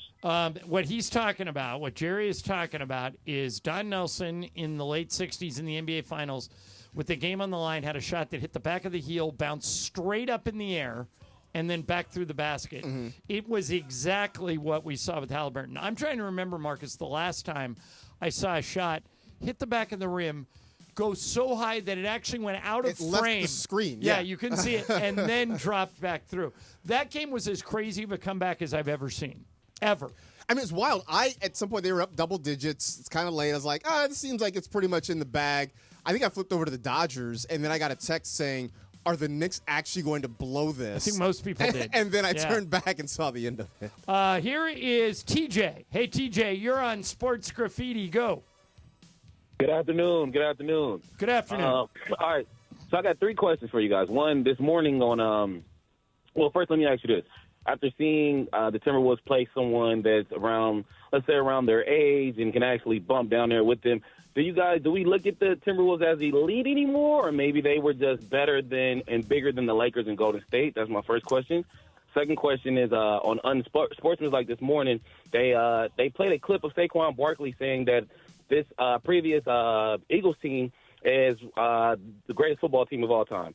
And Chris Canty went on and gave some different teams. So I wanted to know what you guys thought what your favorite team was of all time, football. And my last one is for Laura. Have you ever ordered food on DoorDash or Uber Eats and you actually got high or took a shower or did something and forgot that you ordered food and you're like, oh, crap, I forgot my food. Oh, crap. That's it, guys. Have a good one. All right, man. See you. You're Laura. I'll let you go first. You ever order food and forget? I have done that. We've been a little too intoxicated. Yeah. And did a little bit of Taco Bell or what's the other one? Del Taco. And we got out and I was like, why is this here in my front door? Oh, yeah. We ordered that last night. Oh, yeah. We've all been there. Come on now. Don't judge. Marcus, that's a good question. You work at the NFL Network. The greatest single season NFL team ever. The name that popped into my head right away was the 85 Bears. All their games were they lost one game, and all their playoff games were blowouts, including the Super Bowl. If I just say best NFL single season team ever, what do you think? I was going to say maybe the 1990 49ers. They're the ones that drubbed Elway 55-10 in the Super Bowl. Yeah, that because they were 14-2 that season. Actually, no, I say take back the 89 49ers. They were 14-2. That's the team that beat up on the Broncos in the Super Bowl. I mean, Montana, Rice, Roger Craig, I think had he ended up with like 1,500 yards. I think that's the year George Seifert coached him, right? That I think was the Seifert year. That might have been Seifert's first or second year as the head coach there after taking over for Bill Walsh. That team was really, really good. Yeah, that's another good team. More modern, that team that won the Super Bowl for the Ravens that had that defense that nobody could score on. Yeah, 2000. And offensively, they weren't very. Because that was Trent Dilfer was the quarterback. Yeah. But they were so good on defense, nobody could score on I feel them. like they went like a month without an offensive touchdown, and they still didn't lose. Yeah, but it's a good question. I've never really given it any thought. Here's Evan. Evan, you're on Sports Graffiti. Go for it. Hey, guys. Thanks so much for taking the call. Good afternoon to you. Two real quick things in honor of Memorial Day. Just want to take everyone way back to the drubbing that U.S. Naval Academy gave the Army football team this last season. Loved watching it. And congratulations to all of the midshipmen, class of 2025, graduated yesterday, heading into the fleet. Thank you for all you do. Well said, Evan. Congratulations. All right, last one. CJ, you're on Sports Graffiti. CJ, what do you got? See, first of all, before I get into this, Miami Dolphins was the greatest team because they went undefeated. On that same year, that's when the Lakers did the 33-game win streak.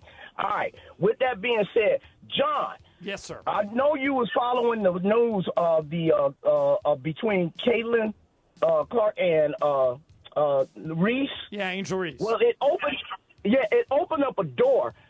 You're familiar with Clark, right?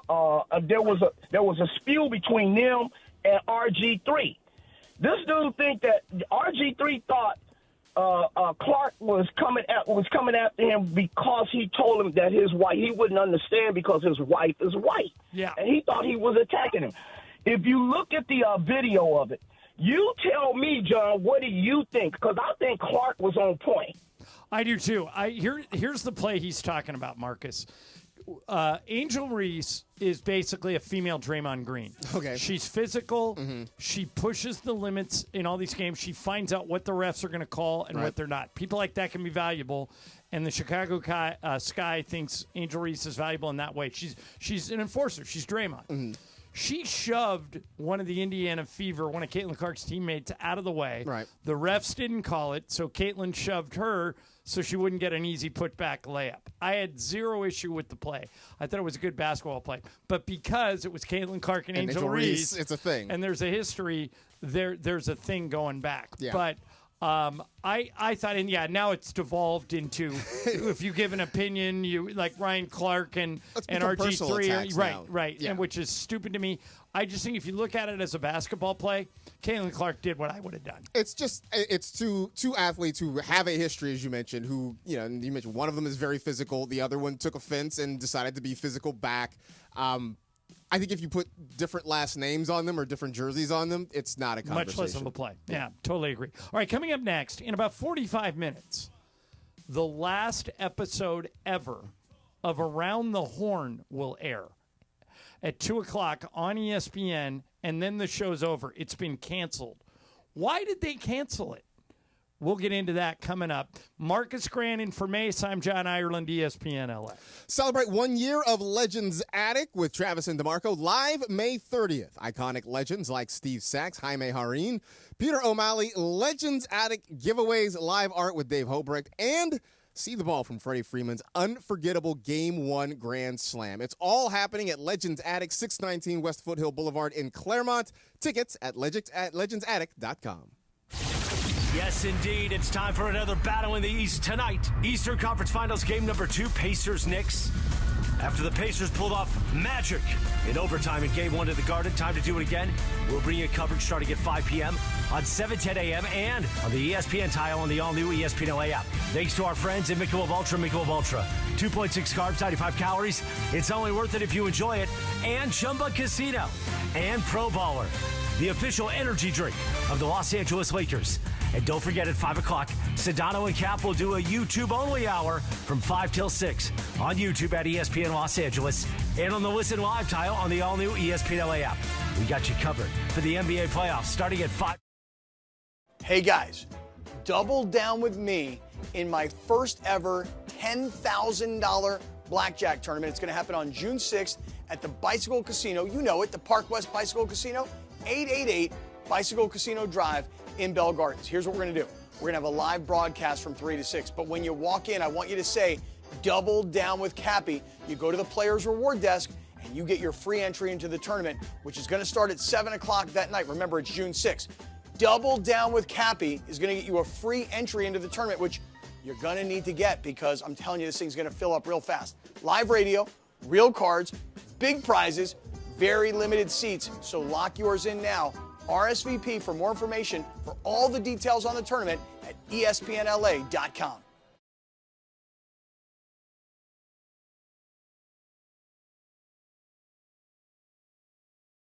One of Southern California's largest public adjuster firms, Avner Gatt knows how to fight back when your insurance company makes you feel like a criminal, leaving you with no hope of getting into your home and getting it all back together. With decades of experience and a passion for helping people, Avner and his family take the call themselves. So whether you have a toilet overflow, a broken water line, a burst supply line, a broken fire sprinkler, whatever the water damage is, you call Avner Gatt today at 818-917-5256 or you go to avnergatt.com. It's 818-917-5256 or avnergatt.com. You call, Avner answers, he says hello. Your claim is our game. avnergatt.com. Hey guys, it's Sedano. Los Angeles International Airport's People Mover trains begin rolling early next year as part of LAX's ongoing investments to transform and improve your travel journey. The People Mover trains will quickly move guests between their terminals and our new consolidated rental car center, metro trains and buses, economy parking, and Kiss and Fly lot. The trains will make it simple and fast to get to your LAX destination in 10 minutes or less, and trains depart every 2 minutes beginning in early 2026. Learn more at lawa.org/ESPN. Do you know a high school senior who's a true all-star on the field, in the classroom, and in the community? ESPN LA, along with Rotolo Chevrolet and Capozio Buick GMC, is proud to present the All-Star Student Program. We're honoring 5 incredible seniors with a $500 scholarship and an exclusive VIP experience at ESPN LA's All-Star Friday Night. Nominate your standout student today at ESPNLA.com. Brought to you by Rotolo Chevrolet, the #1 Chevy dealer in the West region, 13 years in a row in California once again. Be sure to catch Let's Talk About It on Sports Graffiti, weekday afternoons at 1 p.m. on Mason and Ireland. Sponsored by BetterHelp. Mental health is health. Visit BetterHelp.com/timeout today for 10% off your first month of therapy. BetterHelp.com/timeout. Now more than ever, Lowe's knows you don't just want a low price, you want the lowest price. And with our lowest price guarantee, you can count on us for competitive prices on all your home improvement projects. If you find a qualifying lower price somewhere else on the same item, we'll match it. Lowe's, we help, you save.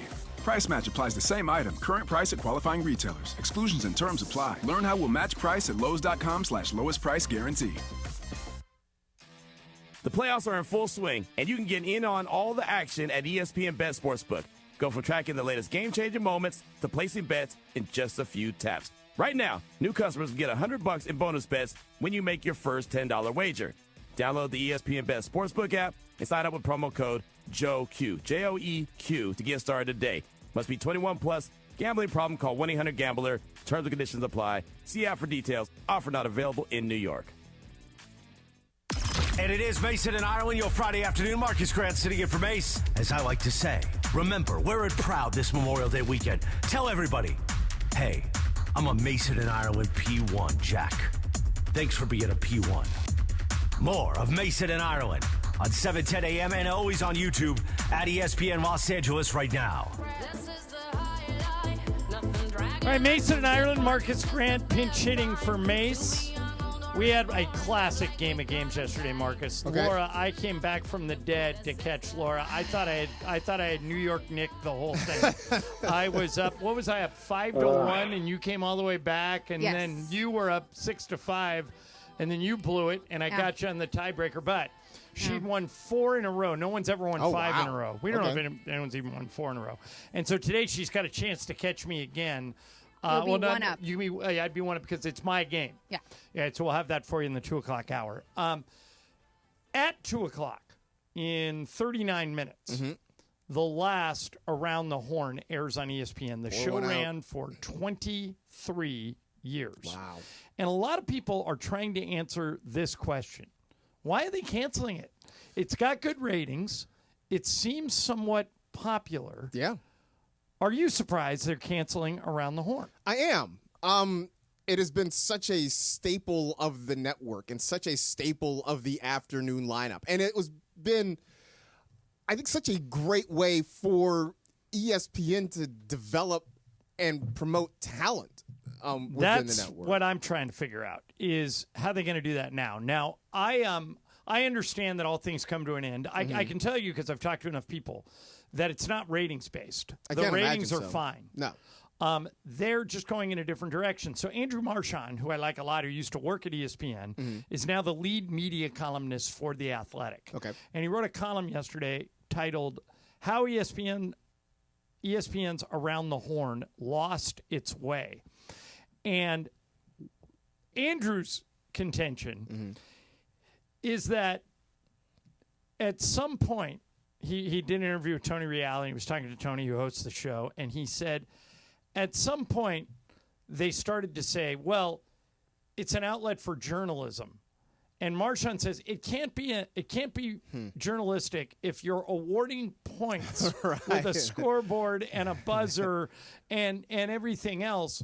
And I think it started as a way to get columnists, people that were used to writing their feelings out on paper, to share them in a half-hour format and gave writers a voice.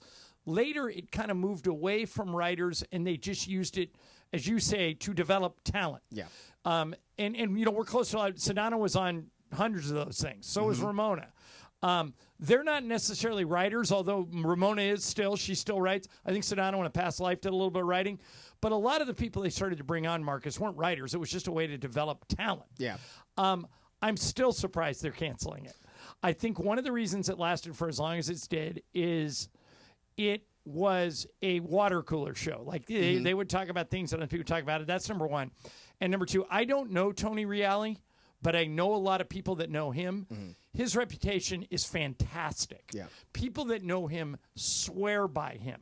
Everybody that knows him says he's not just a great guy, like he's one of the great guys of all time. So I think they used it as a vehicle for Reale, but I still, after saying all that, don't know why they're canceling it. I don't know either. And it feels like it's one of those things that only the people who ultimately made the decision will actually know, because for everybody else, it seems to be speculation.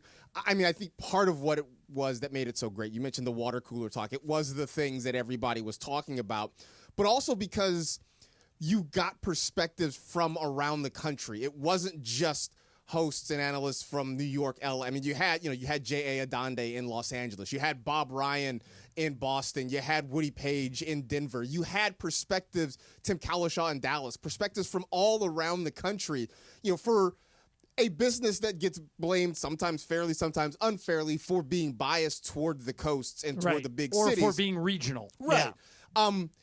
You had so many different voices from so many different regions offering their perspectives on things. And I thought that's not something you get a lot in national media now. If you listen to the show, anybody who listens to the show knows, I hate the term woke. I just hate it. Right. I hate cancel culture probably more than anybody you've ever met. Okay. I don't think someone should be canceled for giving an opinion, even if the opinion is controversial. Right. If they cross the line, you should allow them to apologize and get back to work. But we got into this trap where if anybody said anything remotely offensive, that they should be canceled. And I hate it. Right. And a lot of people said, well, that show became too woke. I don't think what Around the Horn was woke. I think what Around the Horn was an opportunity, as you point out, to hear from people in different regions and from different. I spent 30 years in TV news, and I always tell people that what it taught me was TV news is like the United Nations. If you walk into a TV newsroom, you look over there and you've got black, white, Asian, Hispanic, gay, straight, liberal, conservative. It's this melting pot in a TV newsroom that has everything. To me, that was Around the Horn. Right. So you can't accuse something of being too woke if they have opinions from all parts of the world, from all different walks. Mina Kimes had an interesting video that she put out on social media about a month ago. She said that because there's this movement in this country to cancel anything that could even remotely be tied to DEI. Right. Like if you were created because of DEI, it's bad and we got to get rid of it. Right. What Mina pointed out, and I think she's right, is that it's not necessarily DEI to give someone who doesn't look or sound like you a platform and see how they do. Now, if they suck at it, and you keep them there, and you keep doing it just because they're black, white, gay, straight, Asian, blah, blah, then that I can see you can tie it to DEI and say you're not doing it on merit. But Right. that to me was never Around the Horn.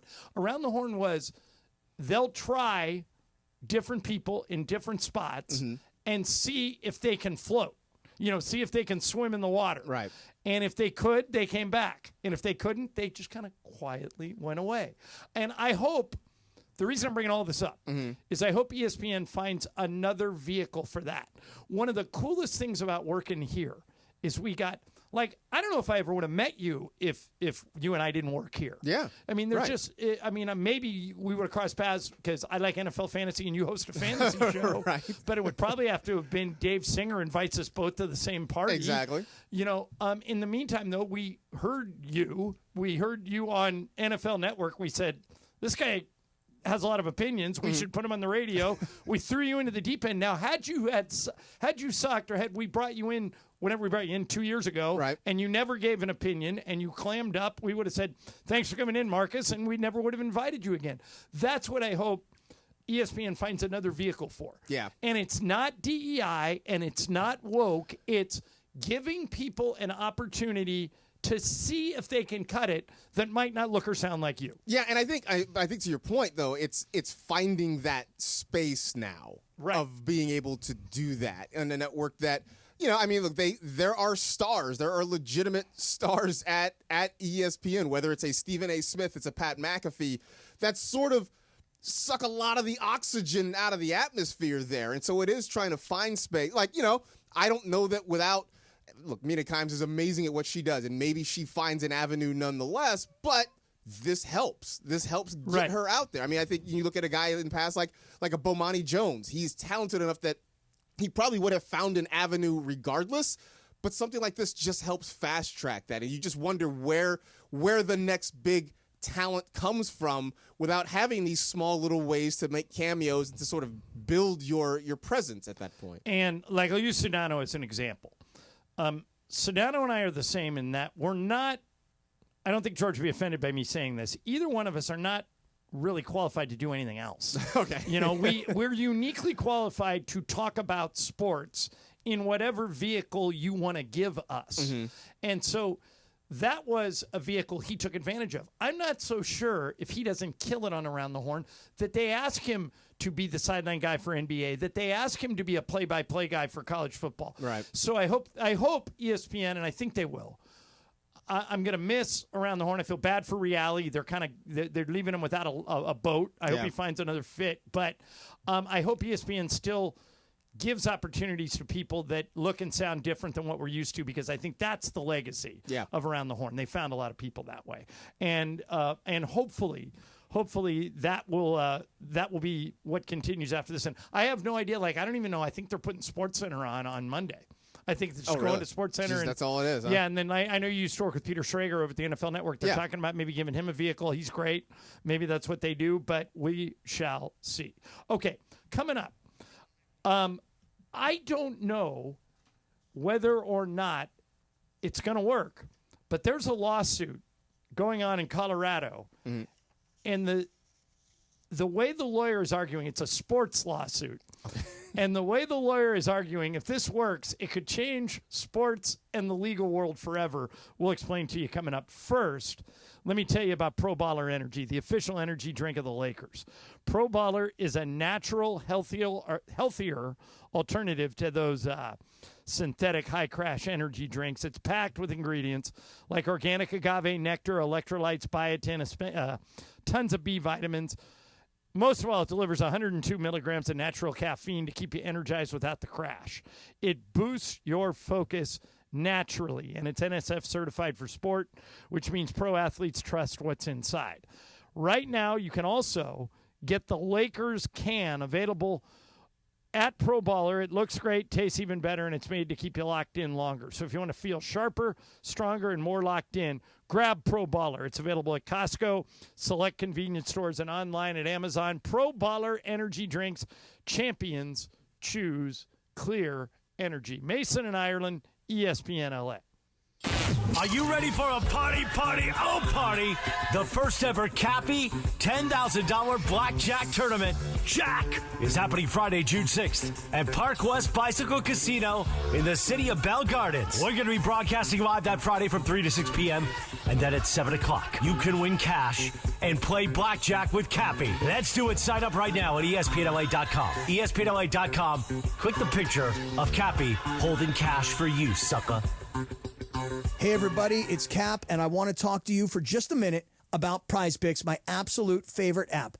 Download the PrizePicks app, use my code CAPPY, K-A-P-P-Y, make a $5 play, get a $50 bonus. You've heard that before, but let's talk about this.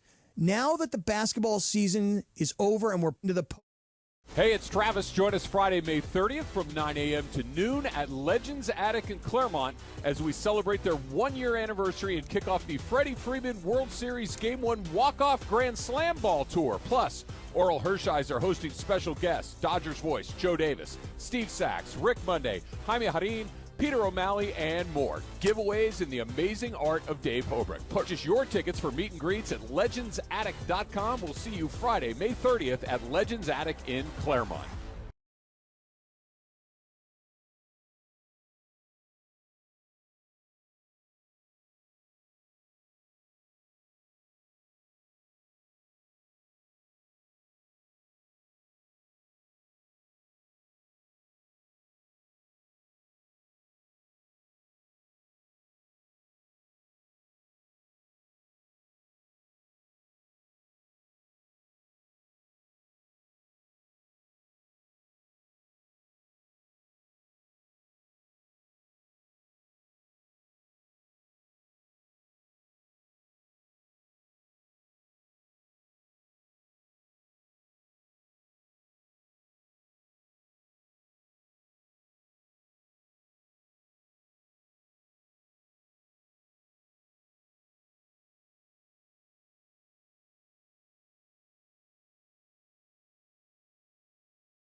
It's East versus West as LAFC heads to Canada to take on CF Montreal. Oh, it's a goal lasso!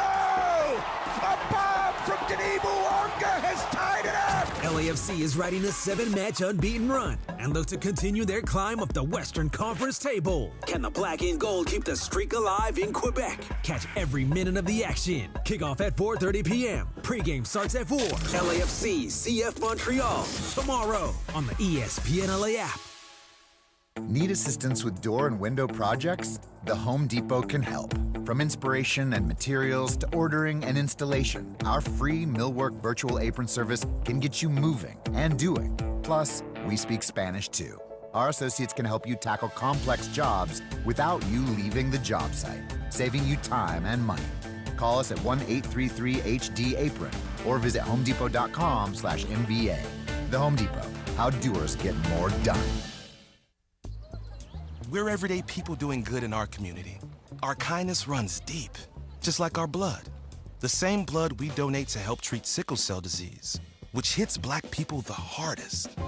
Good news is, 1 in 3 black blood donors is a match for someone struggling with sickle cell disease. Stand tall in the eyes of your community. Donate today because our blood saves lives. Visit redcrossblood.org/ourblood to make your donation. And it is Mason and Ireland, your Friday afternoon, Memorial Day weekend Friday. Marcus Grant sitting in for Mace. As I told you yesterday, I'm going to tease you again. I might tickle you a little bit. Just a little bit. Coming this summer, something we've never done before. Mason and Ireland celebration, private party. Listeners invited. Press in the flesh, sucker. Just think about that. More of Mason and Ireland, your Friday afternoon right now.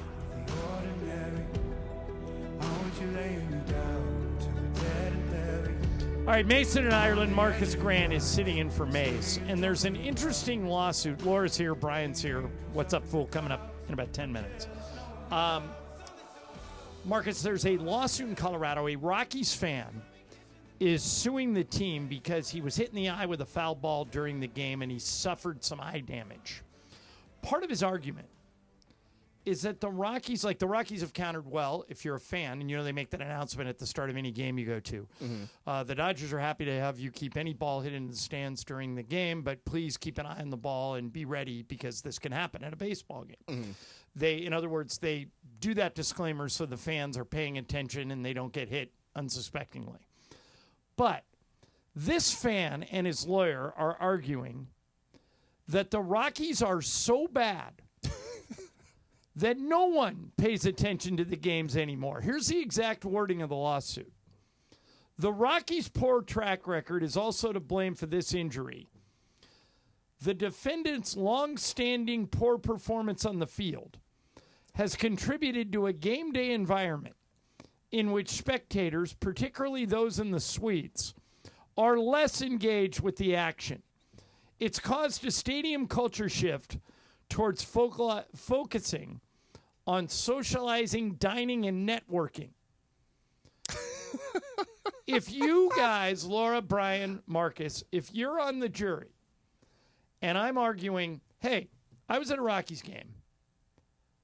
I was just sitting there, minding my own business, and I got hit in the eye with a foul ball, and now I have eye damage. And the Rockies counter is, well, you accepted that risk when you walked in. You were at a baseball game. Mm-hmm.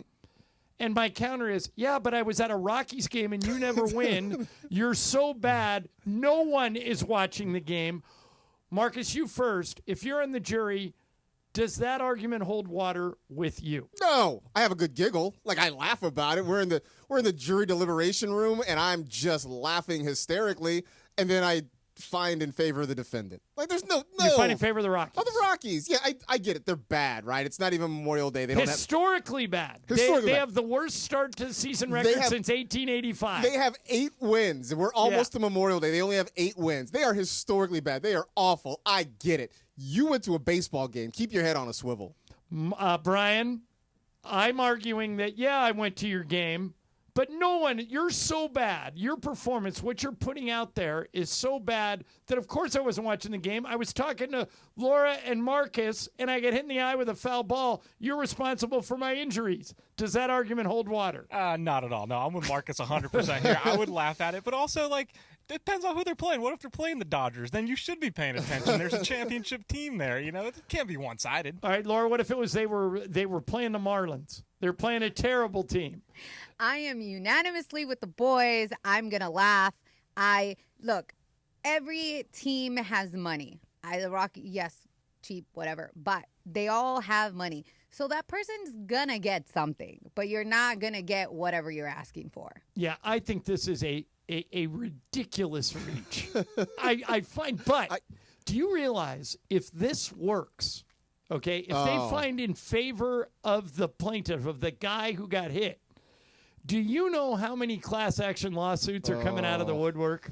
Yeah, this can't succeed. I will give them points for creativity, though, for basically just saying that the Rockies are so bad. Because I remember when the Diamondbacks were still relatively new, and they were what was then Bank One Ballpark in Phoenix. And I have a really good friend who lives in the Phoenix area, and he went to a couple of games. And I remember he told me after the first couple of years, he's like, you should come out and see a game here. It's interesting.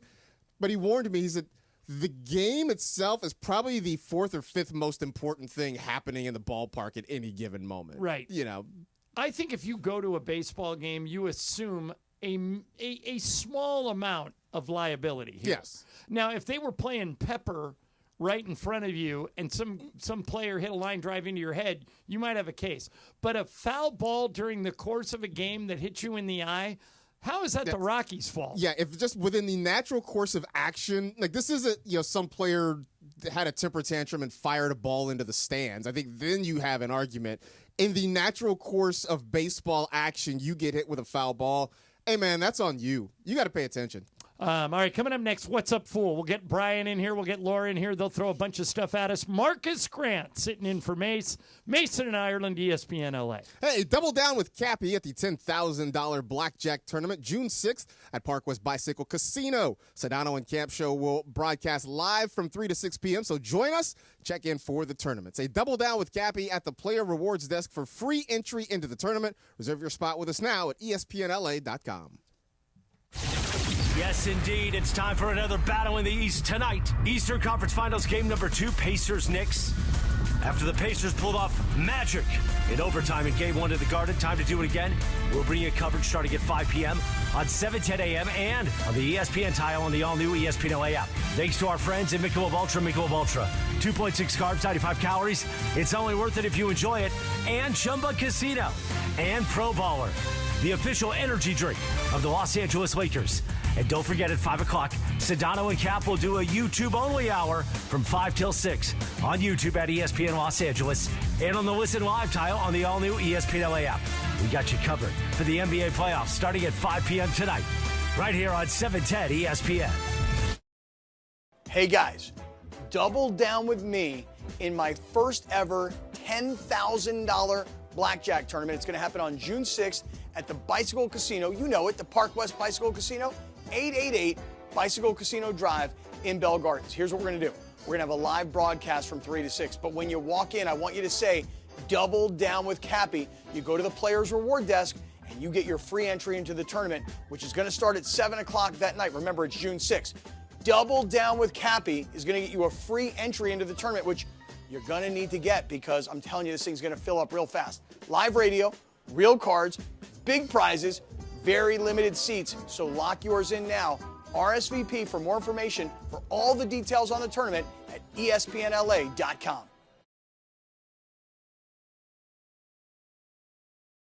Casino, your favorite online social casino. Play anytime, anywhere for free for your chance to redeem some serious prizes. Head to ChumbaCasino.com and let's Chumba. No purchase necessary. Must be 21 plus. Terms and conditions apply. With Progressive Customer Service, there are lots of ways to connect with us, so you never have to miss a second of your favorite sport. Because you'd much rather watch a ball go through a net 124 times in 48 minutes when you don't really have to pay attention until the last 2, and then somehow those 2 minutes will take an hour. You don't want to miss all of that. Luckily, you can chat with Progressive on our app, online, or over the phone without missing a single one of those times the ball goes through the metal circle. Progressive Casualty Insurance Company, affiliates, and other insurers. Not available in all states or situations. Harry Douglas here. La Quinta by Wyndham is deeply grateful for all our military members, veterans, and their families. We understand the dedication, sacrifice, and hard work that comes with serving our country. As a thank you, we offer 12% off our standard rates, upgraded Wyndham Rewards Gold Status membership, and preferred parking. We want to make your stays as comfortable and rewarding as possible, and we're proud to serve those who serve. Tonight, La Quinta, tomorrow you shine. Visit LQ.com to learn more about our special military perks and discounts. Restrictions apply. And it is Mason in Ireland, your Friday afternoon. Marcus Grant sitting in for Mace. As I like to say, remember, wear it proud this Memorial Day weekend. Tell everybody, hey, I'm a Mason in Ireland P1, Jack. Thanks for being a P1. More of Mason in Ireland on 7:10 a.m. and always on YouTube at ESPN Los Angeles right now. What's Up, Fool is brought to you by Dos Hombres Mezcal. It's fate. It's friendship. It's mezcal. Dos Hombres. All right, guys. I am bringing up this story because it was sent to me, and I was told that my boyfriend and I should do it, so I'm going to present it to you guys and see what you guys think. Okay. So Jeff Goldblum is hosting something called America's Favorite Couple. And I was told that my boyfriend and I should apply for this. So basically, you turned your love story into a headline at news with a grand prize of $20K and a printed editorial in Variety. How do you win? So I actually clicked on it. Right now, all you do is put your name, email, and a picture of you guys. So obviously, they want to see what you look like to even see if they would consider you. But here's the thing. They need a couple name. We don't have a couple name. Like Benifer? Yes. Okay. So we would need to come up with a couple name. But my first question here is, should we even do it? And two, if we do it, we need couple names. Okay. Marcus, if you're around here, Parker Bell, who works with us, you know Parker. Mm-hmm. I have strongly encouraged Parker to love on all the TV shows he can get on. He can get on Love Island. I know he wants to get on like Temptation Island or Love Island or any of them. Yeah, right. F-Boy Friday. What up, Parker? Yeah. Parker, I'm all in. I'm a big Parker Bell fan. I think he would be great at it. I think it would turn him into a star. Mm-hmm. Laura, this is where I draw the line. Okay. As you know, I'm a big Bravo watcher. I don't know if you know that about me, Marcus. Okay. I'm weird. I watch Hallmark and Bravo almost as much as I watch ESPN. Okay. Because I never sleep. Laura, every one of the Real Housewives, every one of the couples is divorced or broken up. Every single one of them. Yep. And Laura's boyfriend's name is Christian. He's a great guy. Mm-hmm. They also are a very attractive couple, the two of them together. Oh, if you send a picture in there, you're going to get it. Because you guys have that look, and they're going to come after you. And Brian, is it mean for me to suggest I'm afraid they wouldn't survive it? No, not at all. I've seen enough of these shows as well. It gets a little sticky. They purposely throw wrenches into the works to see like if they what try they would those. do, Laura, is they would have you talk about what kind of guys you like what's your type, and they would go to Christian and they say, what's your type? And miraculously, a single person that looks exactly what you described shows up on the show on day 2 and is flirting with you like crazy, just in an effort to trip you up. That's I'm not going to discourage you if you want to do it. I will be supportive, but I'm all in with Parker because it's just him, and I know he can handle it. I know you and Christian actually have a really sweet, nice relationship, and I would be afraid that you wouldn't survive. Mark, does that make me a jerk? No, I think it's you looking out for their best interest is what it is. Just trying to protect them. What do you think? Would you tell them to do it? I would tell you to do it. So I just think if nothing else, it's a fun experience. Right. It's something that you can talk about later. I've been sitting here racking my brains trying to come up with a like name? a name, right? Like thinking about taking Christian and taking your last name, like Chromeo. I know your last name's not. I know your last name's not. I know your last name's not Romeo, but like Chromeo or Chromo, something like that. You know, like something like that. I think would be fun. That's funny. No, Chromo is good. I would root for Chromo. Brian, would you tell her? Would you tell her to do it or not do it? I would say we have one yes and one no. Break the tie. I would say do it. You only get one chance. Come on. Okay, there it is. What's up, Fu? All right, guys. So we just had the story about somebody trying to sue the Rockies here. Right. There's a baseball player now. I saw the story yesterday by Sports Illustrated. Darren Ruff apparently trying to sue the Reds. Okay. 2023. I thought Darren Ruff played for Milwaukee. I thought he played for the Phillies. He played for both. So he played for. At the time of his injury in this story, it was for Milwaukee. Okay. So in 2023, he had a 60-day or an injury to his knee for running into the tarp cover that wasn't, as he said, fully secured. There was like metal parts sticking out. Went on the 60-day IL. This was back in 2023. Has never played since. Okay. And he says it's caused severe damage, pretty much ending his career, cutting his career short. At the time, he was like 8 years in. Does he have a play here suing the Reds, saying that there was, Marcus, I think if this is different from what we talked about with the Rockies guy, I think if he has any video or photographic evidence of that tarp being hazardous, that he's going to win, that the Reds will have to settle it. If they didn't put the tarp away properly, this is a case that a jury would find for the player, don't you think? I think so. And the first thing, as you were describing it, what popped into my head was Reggie Bush.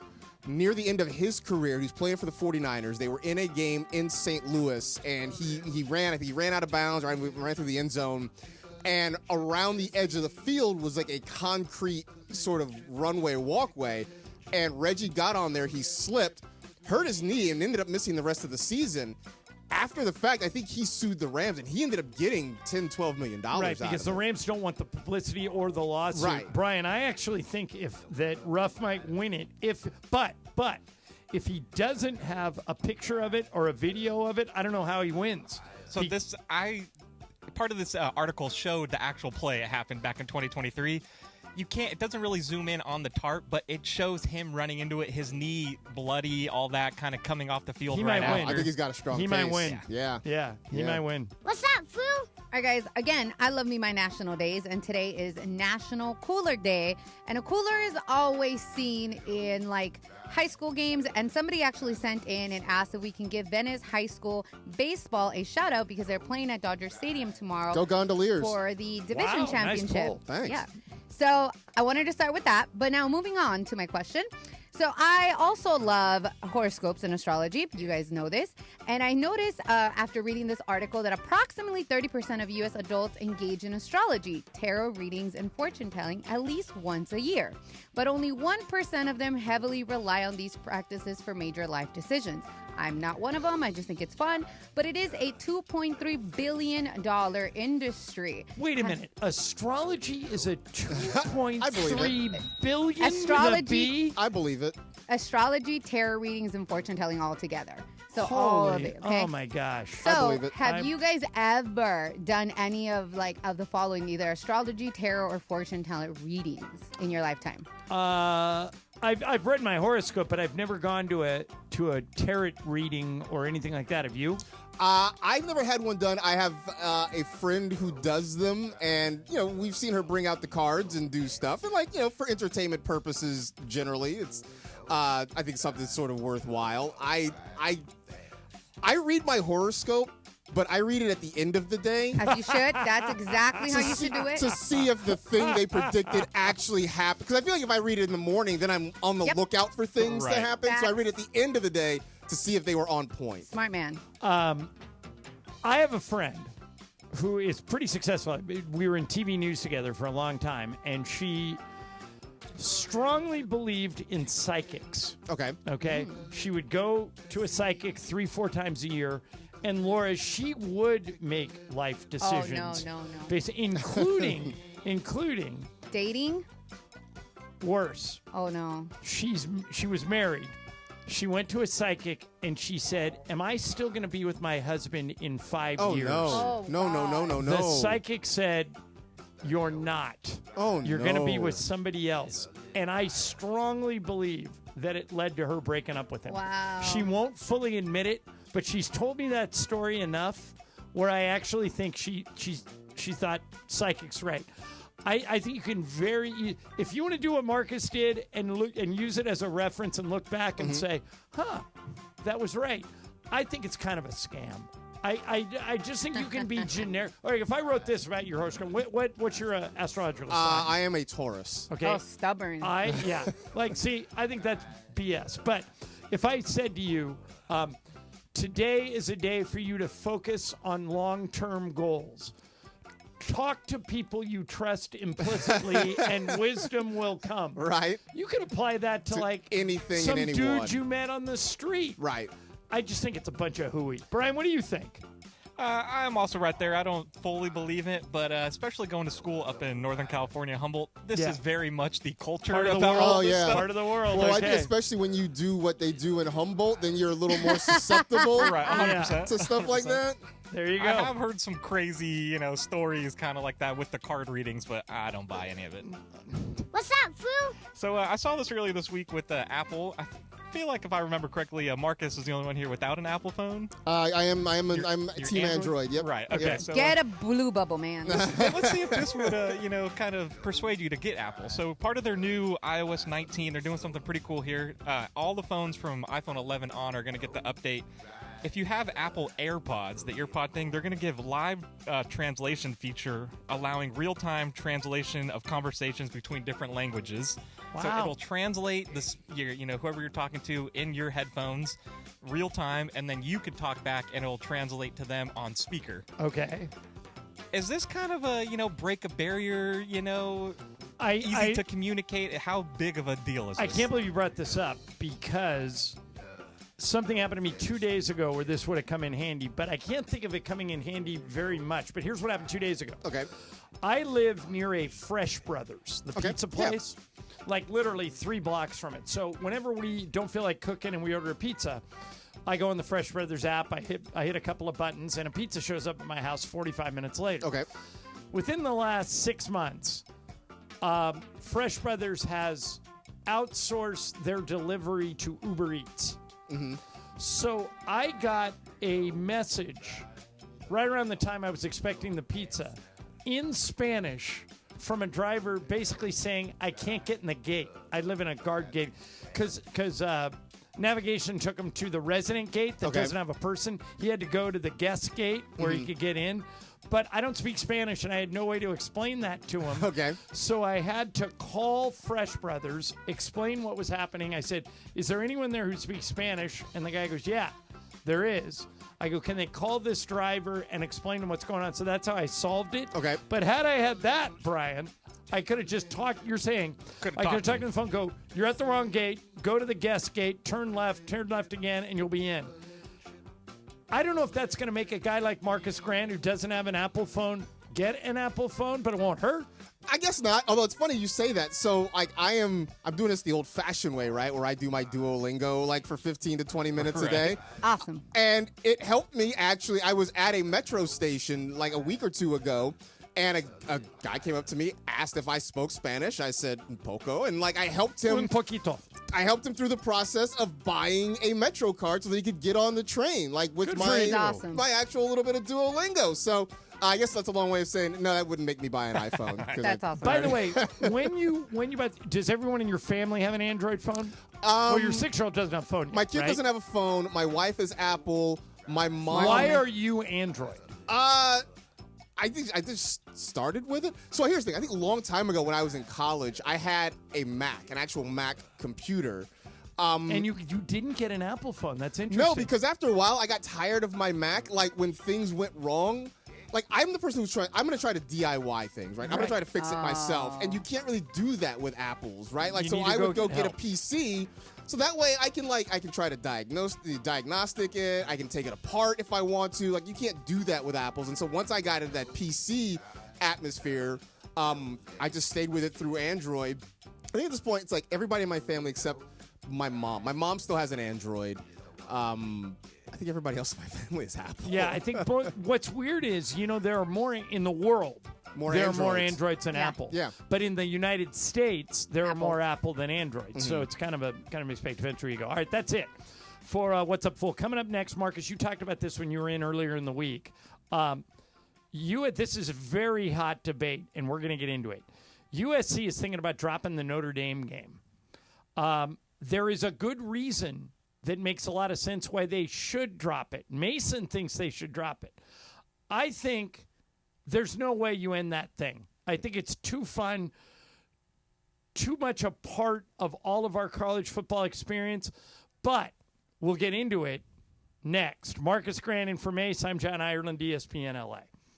Happy Memorial Day weekend 2025. This weekend, just take a moment to remember why we have the day off on Monday, if you have the day off, why we're celebrating, and what it all means to this country and the brave men and women that served our country and gave up their lives to protect our freedom. We'll see you back Tuesday. It starts with Unsportsmanlike with Evan, Canty, and Michelle early on Tuesday morning, and then Clinton and Friends. And then at 9 a.m., a live Imaging Tuesday. Have a great Memorial Day weekend. Be safe.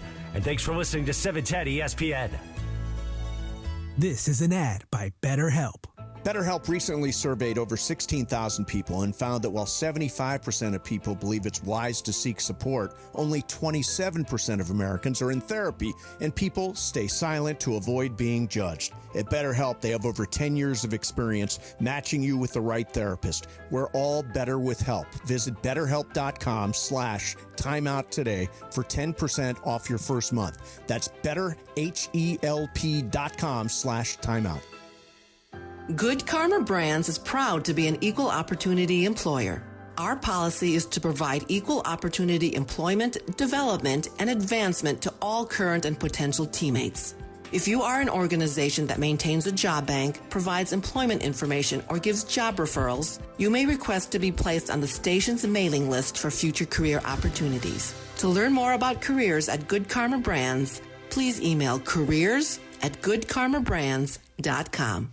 Every great team has its core players, but when the season gets tough, adding the right free agent can make all the difference. The same goes for business. At Robert Half, we found that 67% of companies surveyed plan to increase their use of contract talent to handle workload peaks and backlogged projects. With Robert Half's specialized recruiters' experience, combined with our award-winning AI, you can quickly find...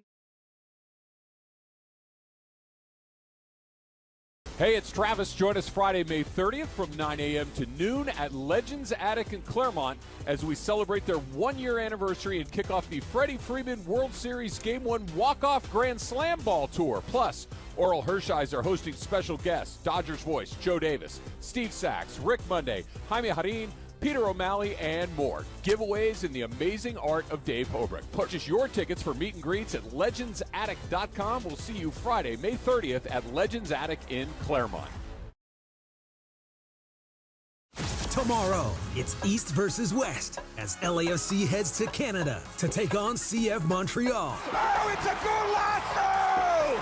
A bomb from Denis Bouanga has tied it up! LAFC is riding a 7-match unbeaten run and look to continue their climb up the Western Conference table. Can the black and gold keep the streak alive in Quebec? Catch every minute of the action. Kickoff at 4:30 p.m. Pre-game starts at 4. LAFC CF Montreal tomorrow on the ESPN LA app. Hey guys, it's Sedano here. My friends at Children's Dental Fun Zone is the one-stop shop specializing in children's dentistry and orthodontics for over 23 years. From routine care, braces, and aligners to orthodontic planning, Children's Dental Fun Zone accepts Medi-Cal, PPO, and HMO insurance plans. For a free consultation, visit their website, cdfzone.com, or call them at 833-586-7898. And let them know that Sedano and ESPN LA sent you. Children's Dental Fun Zone. Sparkling smiles, happy kids. Hi, it's LeBron. The Lakers play here. 710 ESPN. KSPN, Los Angeles. A Good Karma Brands radio station. And it is Mason and Ireland, your Friday afternoon, Memorial Day weekend Friday. Marcus Grant sitting in for Mace. As I told you yesterday, I'm going to tease you again. I might tickle you a little bit. Just a little bit. Coming this summer, something we've never done before. Mason and Ireland celebration, private party. Listeners invited. Press in the flesh, sucker. Just think about that. More of Mason and Ireland, your Friday afternoon right now. Mason and Ireland. Today it is Marcus Grant and Ireland. 2 hours down, one more to go. Moving fast today on a Friday. Marcus, you were kicking this around the other day when you were in here with DeMarco. It now appears that Lincoln Riley, the head football coach at USC, is considering ending the USC Notre Dame football rivalry. It makes sense on paper. Riley will ultimately be judged whether or not he makes the playoff. And he isn't required to play Notre Dame. Mm-hmm. So what's the point? Andy Staples, who's a pretty good college football reporter, and Ari Wasserman have a college football podcast. And I've been trying to come up with Mason's argument is exactly the one I just made. Look, all I care about is I want to win the national championship. This is USC. Every decision I make should be, does this help me or hurt me in regards to winning the national championship? And playing Notre Dame hurts me because they are really good. There's a decent chance they'll beat me. And an extra loss maybe keeps me out of the college football playoff. And I have been racking my brain all week as to what's the counter to that? What's the other argument to that? And Andy Staples and Ari Wasserman tried to do the same thing. And this argument isn't very learned. Mm-hmm. It's not very fact-based. But it works on me. I want to see if it works on you. Here's them talking about if it was up to them to continue the rivalry, USC and Notre Dame, what they would do. I'm going to put this in the most scientific terms possible. Because it's cool. The history of it is cool. The look of it is cool. The idea of it is cool. The uniforms are cool.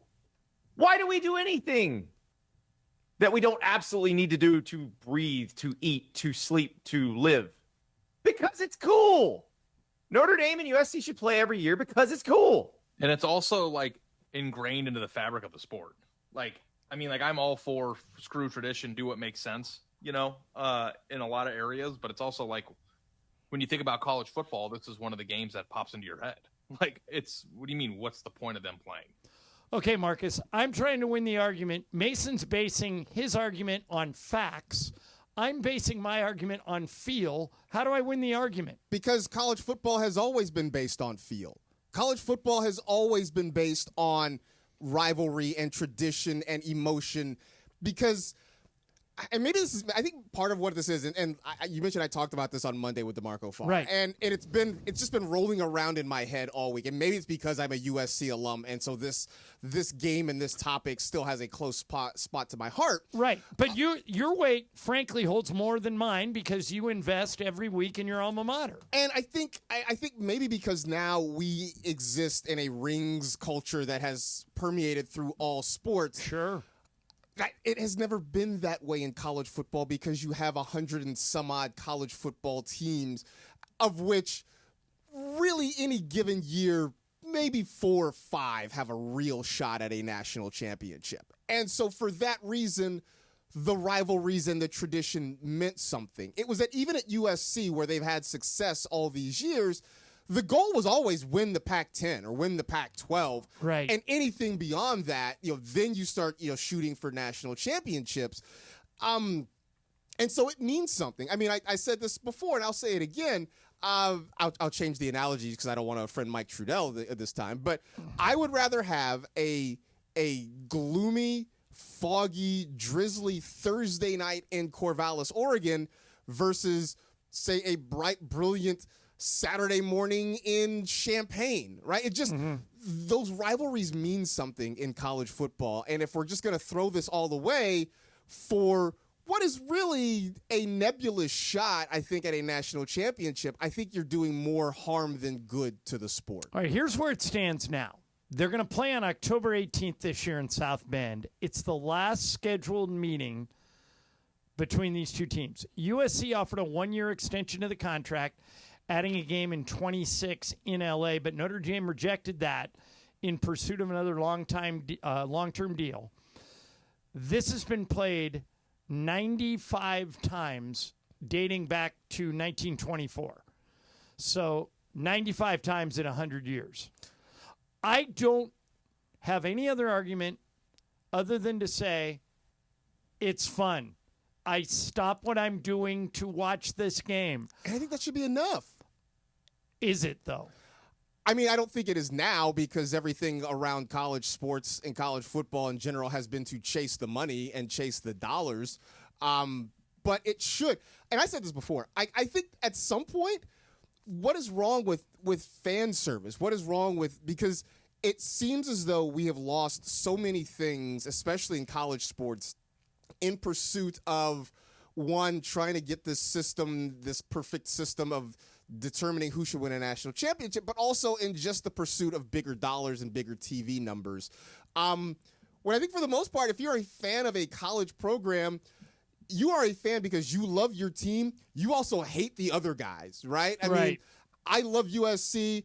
I remember I once said to somebody, look, if UCLA could lose every game in every sport for a calendar year, it might be the greatest calendar year of my life. Right. That's part of the college sports experience. It is making that trip to Chicago and then a 2-hour bus ride to South Bend every other year for USC fans. And yeah, winning a national championship would be amazing. And I would be right there, with my Cardinal and gold on if it happens. But because it is not a thing that happens or even a thing that you can contend for every other year, like a year like this, and I know you mentioned the schedule for USC is a pretty forgiving one. Yeah, they got a good chance this year to win 10 games. But if something happens and they lose 2 games or 3 games by the midpoint of the season, and in the future, if I don't have a Notre Dame game to look forward to, I probably check out. By the way, somebody just texted me, why 95 times in 100 years? Actually, it's in 99 years. The only things that have interrupted this rivalry. World War II, I think. World War II and COVID. That's it. They've played every other year. The other part of why this Notre Dame USC game is so special, somebody is watching that game in the movie Die Hard. No kidding. In the movie Die Hard, I think it might have been Sergeant Al was watching. Al Powell, I think was. I don't know if he was watching it or he went into Nakatomi Plaza, but one of the security guards was watching football, and you hear the announcer say, "Notre Dame's leading USC." I'm worried I lose this argument because Mason is fact-based and I'm feel-based. But I hope I'll read you. The Notre Dame AD now is a guy named Pete Bavacqua. He used to run NBC Sports. Pat Forty is adamant at Sports Illustrated is adamant this game should continue. He says anybody talking about anything otherwise should be ashamed of themselves. So he wrote a big article on this. And here's what Bavacqua told 40. I think USC and Notre Dame should play every year for as long as college football is played, and SC knows how we feel. Then 40 called a guy named Cody Worsham, who is one of the associate ADs at SC.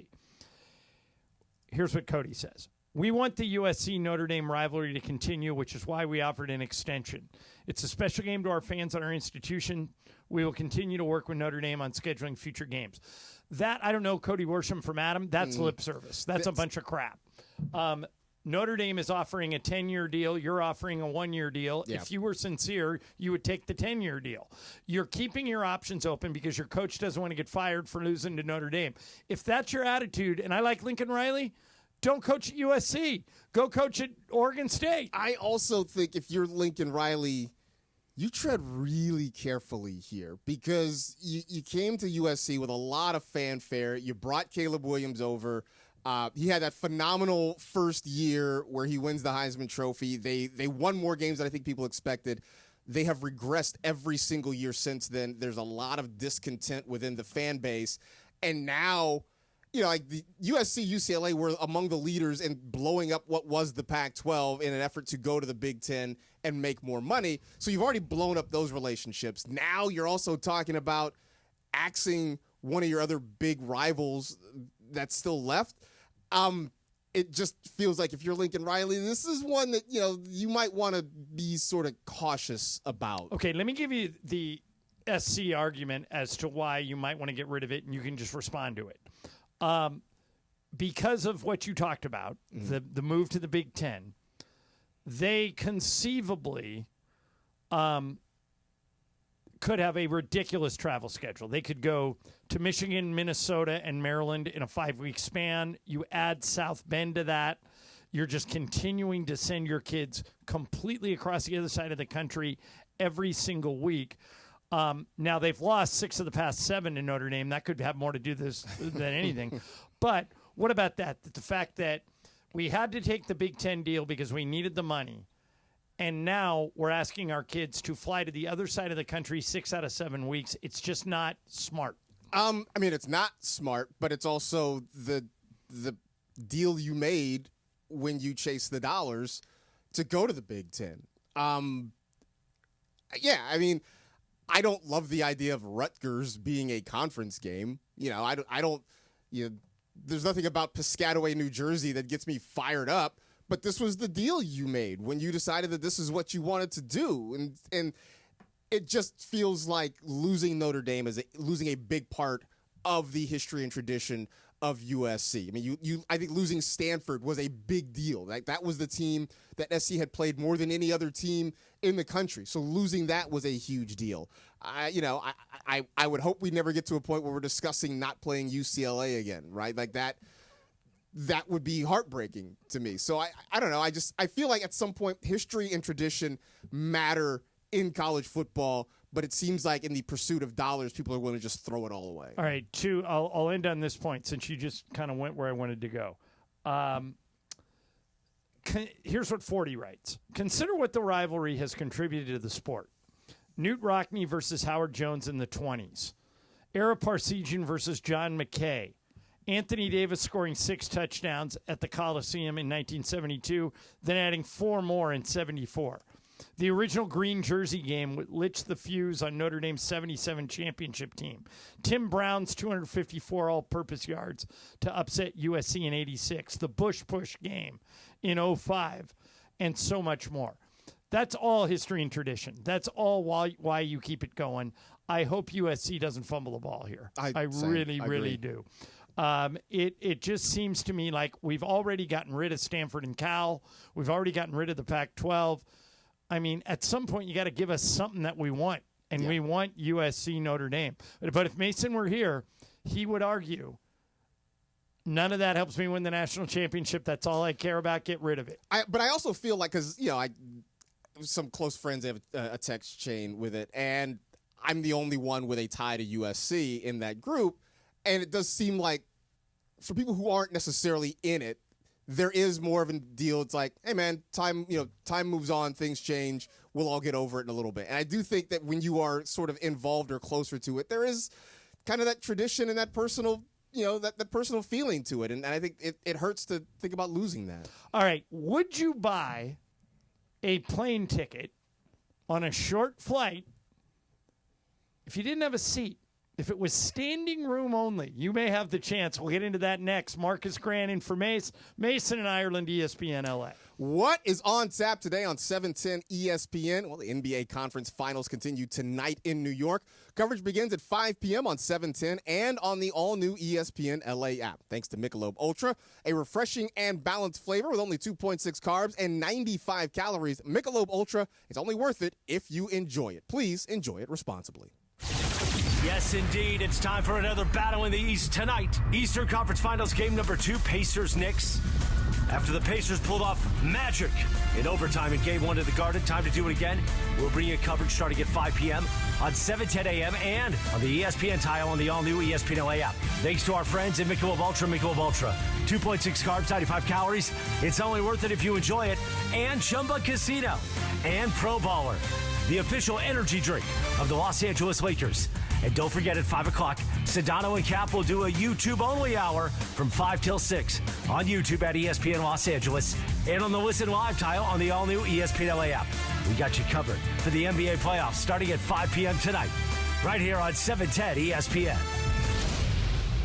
Hey guys, it's Sedano. Los Angeles International Airport's People Mover trains begin rolling early next year as part of LAX's ongoing investments to transform and improve your travel journey. The People Mover trains will quickly move guests between their terminals and our new consolidated rental car center, metro trains and buses, economy parking, and Kiss and Fly lot. Hey guys, double down with me in my first ever $10,000 blackjack tournament. It's going to happen on June 6th at the Bicycle Casino. You know it, the Park West Bicycle Casino, 888 Bicycle Casino Drive in Bell Gardens. Here's what we're going to do. We're going to have a live broadcast from 3 to 6. But when you walk in, I want you to say, double down with Cappy. You go to the Players Reward Desk and you get your free entry into the tournament, which is going to start at 7 o'clock that night. Remember, it's June 6th. Double down with Cappy is going to get you a free entry into the tournament, which you're going to need to get because I'm telling you, this thing's going to fill up real fast. Live radio, real cards, big prizes, very limited seats. So lock yours in now. RSVP for more information for all the details on the tournament at ESPNLA.com. And Composio Buick GMC is proud to present the All-Star Student Program. We're honoring 5 incredible seniors with a $500 scholarship and an exclusive VIP experience at ESPNLA's All-Star Friday night. Nominate your standout student today at ESPNLA.com. ESPNLA All-Star Student, brought to you by Rotolo Chevrolet, the #1 Chevy dealer in the West region once again. Come see what all the fun is about. All right, listen up. Whether you're out for a walk, hitting the gym, or just tackling your day, in this LA heat, chafing is no joke. Take my word for it. That's why you need Highlands Chafing Relief. This stuff is a game changer. Goes on like a cream, dries like a powder, and stays put even through sweat and water. No greasy mess, just all-day protection. If you've already got some chafing, Highlands soothes it fast with aloe, shea butter, and tea tree oil. Don't let chafing slow you down. Grab Highlands Chafing Relief at Walmart or Target right now. And it is Mason in Ireland, your Friday afternoon. Marcus Grant sitting in for Mace. As I like to say, remember, wear it proud this Memorial Day weekend. Tell everybody, hey, I'm a Mason in Ireland P1 Jack. Thanks for being a P1. More of Mason and Ireland on 7:10 a.m. and always on YouTube at ESPN Los Angeles right now.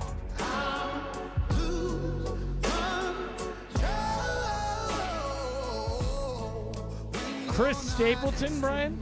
Teddy Swims. Teddy Swims. Teddy Swims. I haven't heard this song in a long time. Okay, Mason and Ireland, Marcus Granning for Mace. Marcus, I'm going to read you the story, and I have trouble believing it. Okay.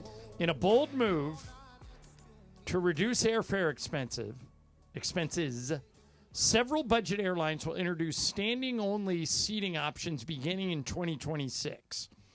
This unconventional seating arrangement has met regulatory requirements and passed safety evaluations. The new design includes bike-style padded perch seats that enable passengers to lean rather than sit, potentially boosting aircraft capacity by up to 20%. So picture like when you're on a subway and all the seats are taken and you can stand. You're just like strap hanging. And hold the pull, or a bus. Right. All right, those are going to be offered on planes. All these flights would be for flights under 2 hours. Now, how is it that I can't even lower my tray table or recline my seat when a plane takes off now? But now you're going to let me stand and hold on to I guess they figured out a way to do it. And so you think about these budget airlines, you think about Frontier, you think about Spirit. They're going to offer them. Let's say I can save you over $100 on your flight. You and your wife are going to San Francisco. A regular seat that you sit in, let's say, costs $350. But I can get you one of these seats for $150. Right. You trying it? Hell no. No. No. I'm not doing that. I'm not standing up on an airplane. Okay, hear me out, John. You just said I've traveled to San Francisco for the day. It costs a round trip around $150. Okay. So what if I could get it for $50? No, because I've done it. If you do it well enough and you use points or whatever, you can get it for $50. So if it's something that is Vegas or San Fran, I was like, oh, you know what? Maybe I'll do it. These things have to be so dirt cheap, and they're not going to make them that dirt cheap for me to try them. And if we support this, they're going to keep doing this crap. So we have to say no and don't buy these things. Brian, you're going up to Humboldt for a college reunion. I can get you a regular seat for $200 or standing room only for $50. What are you doing?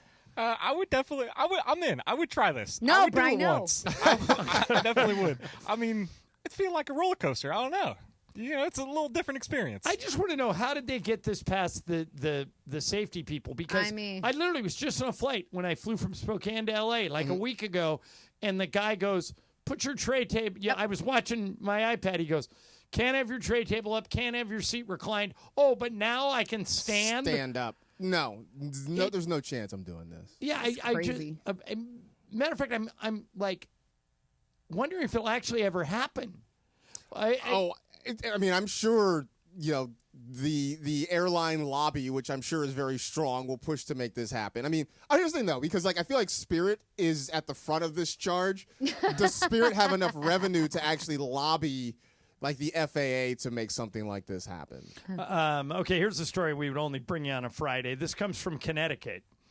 A lifeguard noticed a 5-year-old boy. He was a lifeguard watching a big pool. So picture a pool at like a boys' club. There's 8 kids in the pool. The lifeguard's in the lifeguard stand, and he thinks one of these kids is just goofing around holding his breath. Then he realizes, oh, no, he's not holding his breath. He's not moving. Dives in, saves the kid, gives him CPR, brings him back to life, saves the kid's life. But police were called after the kid's parents arrived and felt the lifeguard should have acted sooner. The kid was underwater for about 4 minutes. The lifeguard was taken to jail and charged with child endangerment.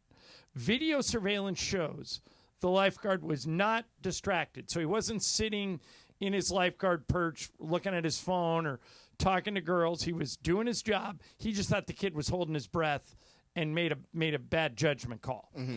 At the trial, these were the things that all came up. So here's my question. Is this lifeguard a hero or guilty of negligence? Laura. That's a little tough because if I'm a lifeguard and I just see anything weird, I'm jumping in. The fact that he waited, it's Brian, a little tough. Hero or guilty of negligence? I mean, he saved the kid. He's a hero. Marcus? Yeah, in the end, he did the job. So I'm, as a parent, that's all I'm worried about. At the trial, the lifeguard was found not guilty. The National Lifeguard Association said, that's a thing. We have never even been accused by a parent whose kid's life was saved of anything other than a thank you. This is a first. Here's my question. A lifeguard is not a babysitter. Why were the parents somewhere else? If my kid, you have a 6-year-old. Yeah. If your kid's swimming in the pool. I'm going to be nearby. I'm going to be in the pool. What? How did this case ever get to trial? And how ungrateful are these parents? That's my thought. Is like what a good lawyer they have. The lifeguard saved your child's life. At what point did you turn around and say, we need to sue? Like, how did that even cross your mind? Right. And by the way, had this ended badly, thank God it didn't, and you want to say, okay, the lifeguard was negligent, you might have a case because you have a dead child. Mm-hmm. This kid saved your child's life. Yeah. And by the way, this lifeguard was 21 years old. I mean, it's probably a summer gig, something like that. Yeah. Yeah, I thought it was ridiculous. All right. Coming up next, tonight, we go back to the scene of the crime. Indiana at New York. We have this game for you at 5 o'clock. One thing that's being debated, about 3 months ago, Tyrese Halliburton was voted the most overrated player by other NBA players. Now he's being called a superstar. Is Halliburton a superstar, especially if he leads the Pacers to another win in New York tonight? We'll get into that next. Marcus Grandin for Mace. I'm John Ireland, ESPN LA. Do you know a high school senior who's a leader, scholar, and athlete? Nominate them for the ESPN LA All-Star Student presented by Rotolo Chevrolet. 5 winners, $500 scholarships, VIP treatment at our All-Star Friday event. Nominate your All-Star student today at ESPNLA.com. Thanks to Rotolo Chevrolet, the #1 Chevy dealer in the West region in California for 13 years in a row. Come see what the fun is all about. Are you ready for a party? The first ever Cappy $10,000 blackjack tournament, Jack, is happening Friday, June 6th at Park West Bicycle Casino in the city of Bell Gardens. We're going to be broadcasting live that Friday from 3 to 6 p.m. And then at 7 o'clock, you can win cash and play blackjack with Cappy. Let's do it. Sign up right now at ESPNLA.com. ESPNLA.com. Click the picture of Cappy holding cash for you, sucker. Hey guys, it's Cap. Here's the scenario. Your home is flooded and Hey, it's Travis. Join us Friday, May 30th from 9 a.m. to noon at Legends Attic in Claremont as we celebrate their 1-year anniversary and kick off the Freddie Freeman World Series Game 1 Walk-Off Grand Slam Ball Tour. Plus, Oral Hershiser hosting special guests, Dodgers voice Joe Davis, Steve Sachs, Rick Monday, Jaime Harin, Peter O'Malley, and more. Giveaways in the amazing art of Dave Hobrick. Purchase your tickets for meet and greets at legendsattic.com. We'll see you Friday, May 30th at Legends Attic in Claremont.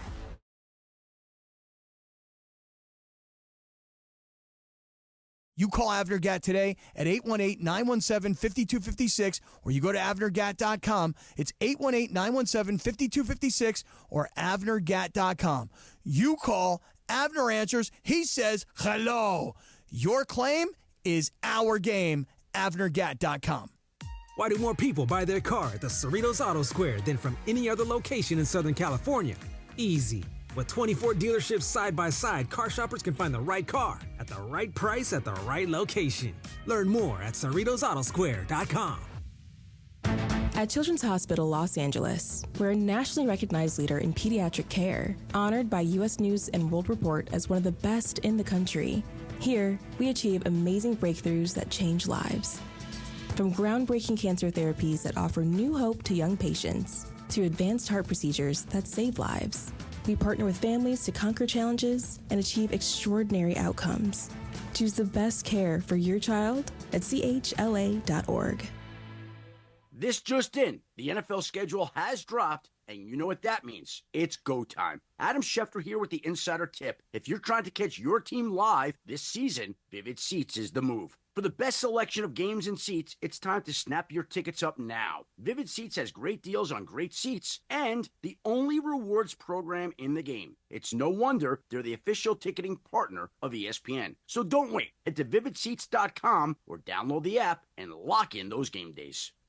The playoffs are in full swing, and you can get in on all the action at ESPN Bet Sportsbook. Go from tracking the latest game-changing moments to placing bets in just a few taps. Right now, new customers can get $100 in bonus bets when you make your first $10 wager. Download the ESPN Bet Sportsbook app and sign up with promo code JOEQ. That's JOEQ to get started today. Must be 21 plus. Gambling problem? Call 1-800-GAMBLER. Terms and conditions apply. See app for details. Offer not available in New York. And it is Mason and Ireland, your Friday afternoon, Memorial Day weekend Friday. Marcus Grant sitting in for Mace. As I told you yesterday, I'm going to tease you again. I might tickle you a little bit. Just a little bit. Coming this summer, something we've never done before. Mason and Ireland celebration, private party. Listeners invited. Press in the flesh, sucker. Just think about that. More of Mason and Ireland, your Friday afternoon right now. All right, as Chris mentioned, Marcus Grant sitting in for Mace. Game of Games coming up in about 10-15 minutes as Laura continues to try and run me down from behind. I'm trying. I have 6, she has 4, and yesterday she had me and 7. let me off the hook. You have, I have 7 now? and I have 5. Okay. Tonight at 5, right, Laura? We're going to this at 5 o'clock. Yes. Knicks hosting the Pacers. These shots that Tyrese Haliburton is making are insane. They're insane. He's an all-star. He won a gold medal at the Olympics. Mm-hmm. Is he a superstar, in your opinion? No, he's a very good player. I wouldn't call him a superstar. You know, agrees with you? Stephen A. Smith. He says Haliburton's good, but he's not a superstar. You know, folks are coming late to the party. I wanted the Knicks to draft Haliburton. Remember that. I wanted them to draft Haliburton instead of Obi Toppin. I think he's a damn good player. I think that he's a star in this league, but superstar status is reserved for the select few, and I don't view him that way. However, and I know that he shows up in the clutch moment. He deserves our credit. He's a big-time player. I like him a lot. I've always said that. So just because you show up in the clutch and you make big shots doesn't make you a superstar. That is my point of what I'm saying. Tyrese Haliburton can ball. The brother is a star. People who labeled him overrated were just hating. They should be ashamed of themselves. The brother can play. All of that true. But when I think superstar, I'm thinking Steph. I'm thinking LeBron. I don't think that's unfair. No. I think, but Haliburton definitely has a flair for the dramatic. And let's put it this way.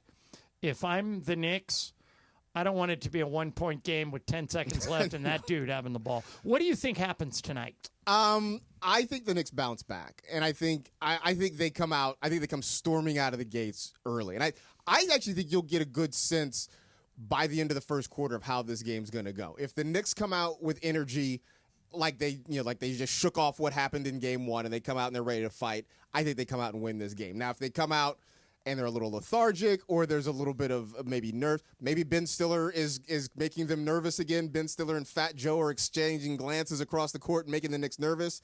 Then maybe it gets a little bit dicey, but I would be surprised if it's not 1-1 after even tonight. Let me ask you guys something. After he hit one of these game winners in the Milwaukee series, and Haliburton's dad went overboard, got into the face of Giannis. It got ugly. It became a national story, and the Pacers banned Haliburton's dad from attending any more games in person. Now that they're 3 games away from the finals, is it time to lift the ban or keep it? I think you can bring it back. Bring him back. I agree with you. Yeah. I mean, I think it's okay. You know, just put him on double secret probation. He was basically it's a suspension, right? He got suspended for a few games. Now the suspension's lifted. Let him come back. Let him watch his son try to get the Pacers to the finals. It seems to me that you've made your point. Yes. You know, and doing that would be. I mean, it's the guy's dad. Let him come to the games. If you want to, stick him upstairs in a suite. Don't let him go courtside where you can get into the players' face if you're worried that much about it. But I would think that it's his son. He wants to be at the games in person. Give him a stern warning and say, look, if you get in the face of any opposing players, if you set foot on the court, then we're going to ban you again. But they can't ban him for the finals. They can't do that for the final. Also, I mean, I'm just trying to think, like, nothing happened with T. Morant, right? Like, T. Morant was very involved getting in people's face. I know he and Shannon Sharp sort of had a little tiff. I don't recall anything happening. That almost seemed comical to me, though. Yeah, that seemed a little bit almost staged, I guess. Right. You know, for content creation purposes, perhaps. I don't know. Yeah, it just seems to me that, and by the way, the whole city of New York will basically go dark if the Knicks lose this game.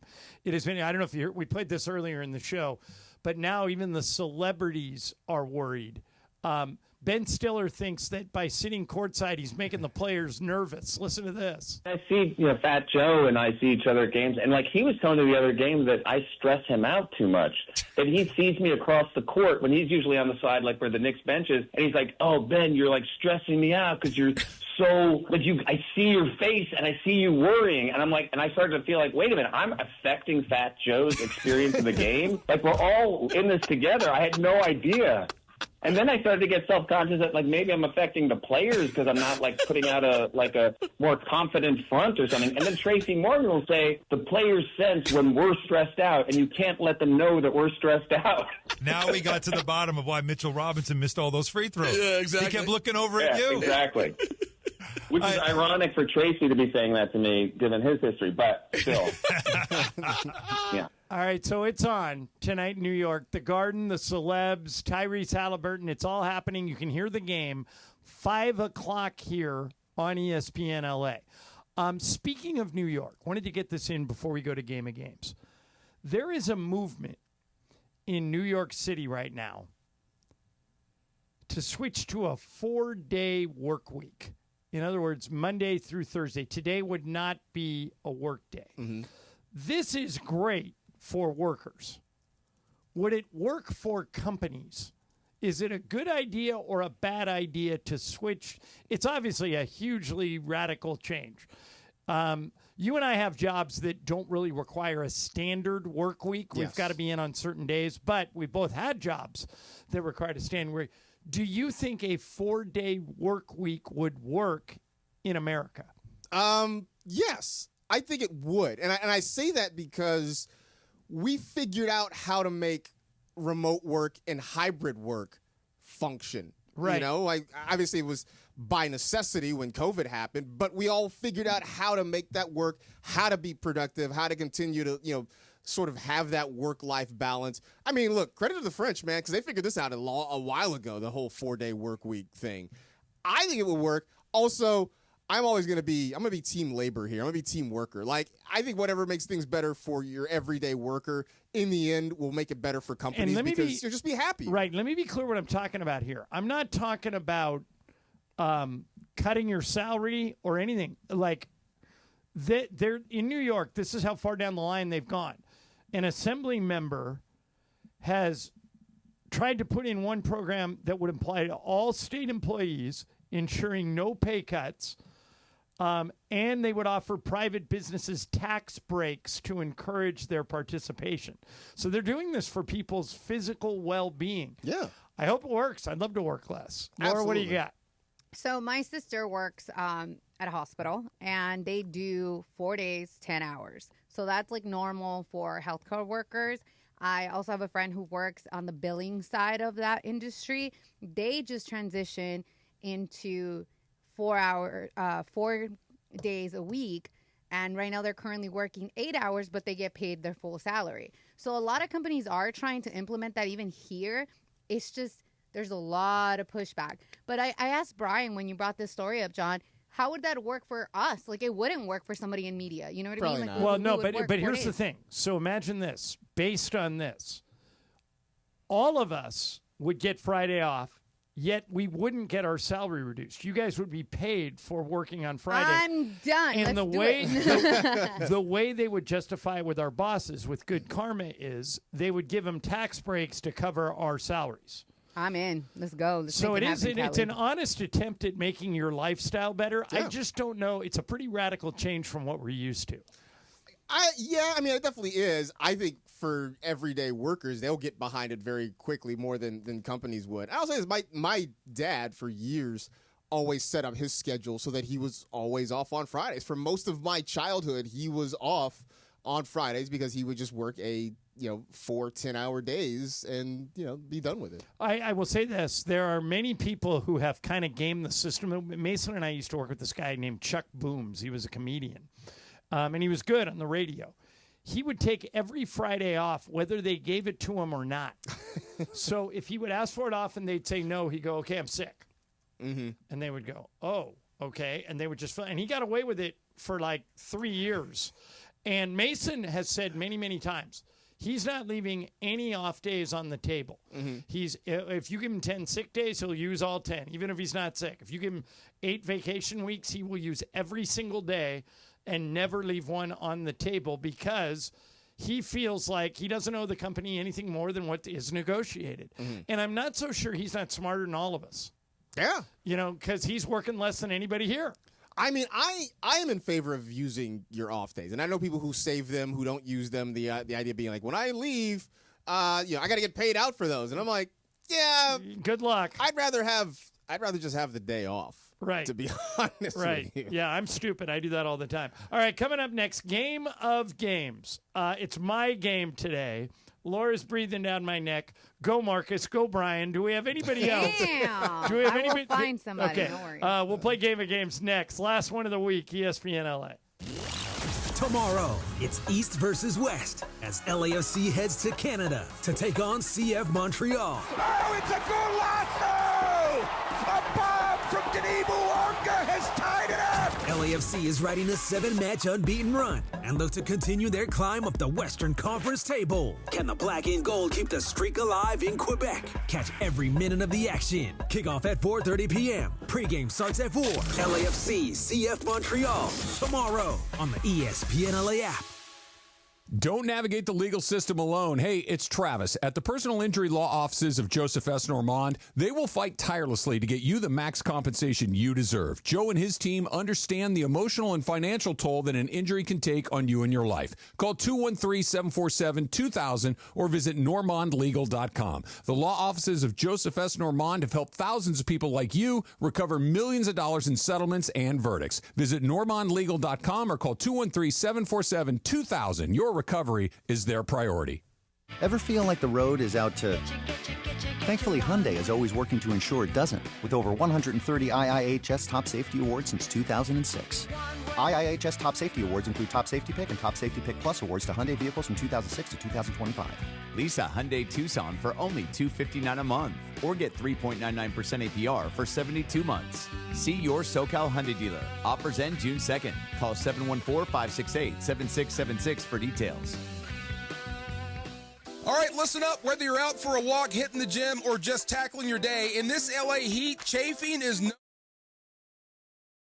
Hey guys, double down with me in my first ever $10,000 blackjack tournament. It's going to happen on June 6th at the Bicycle Casino. You know it, the Park West Bicycle Casino, 888 Bicycle Casino Drive in Bell Gardens. Here's what we're going to do. We're going to have a live broadcast from 3 to 6. But when you walk in, I want you to say, double down with Cappy. You go to the Players Reward Desk and you get your free entry into the tournament, which is going to start at 7 o'clock that night. Remember, it's June 6th.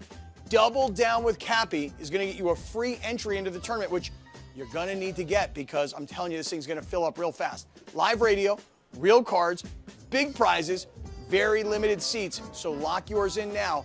RSVP for more information for all the details on the tournament at ESPNLA.com.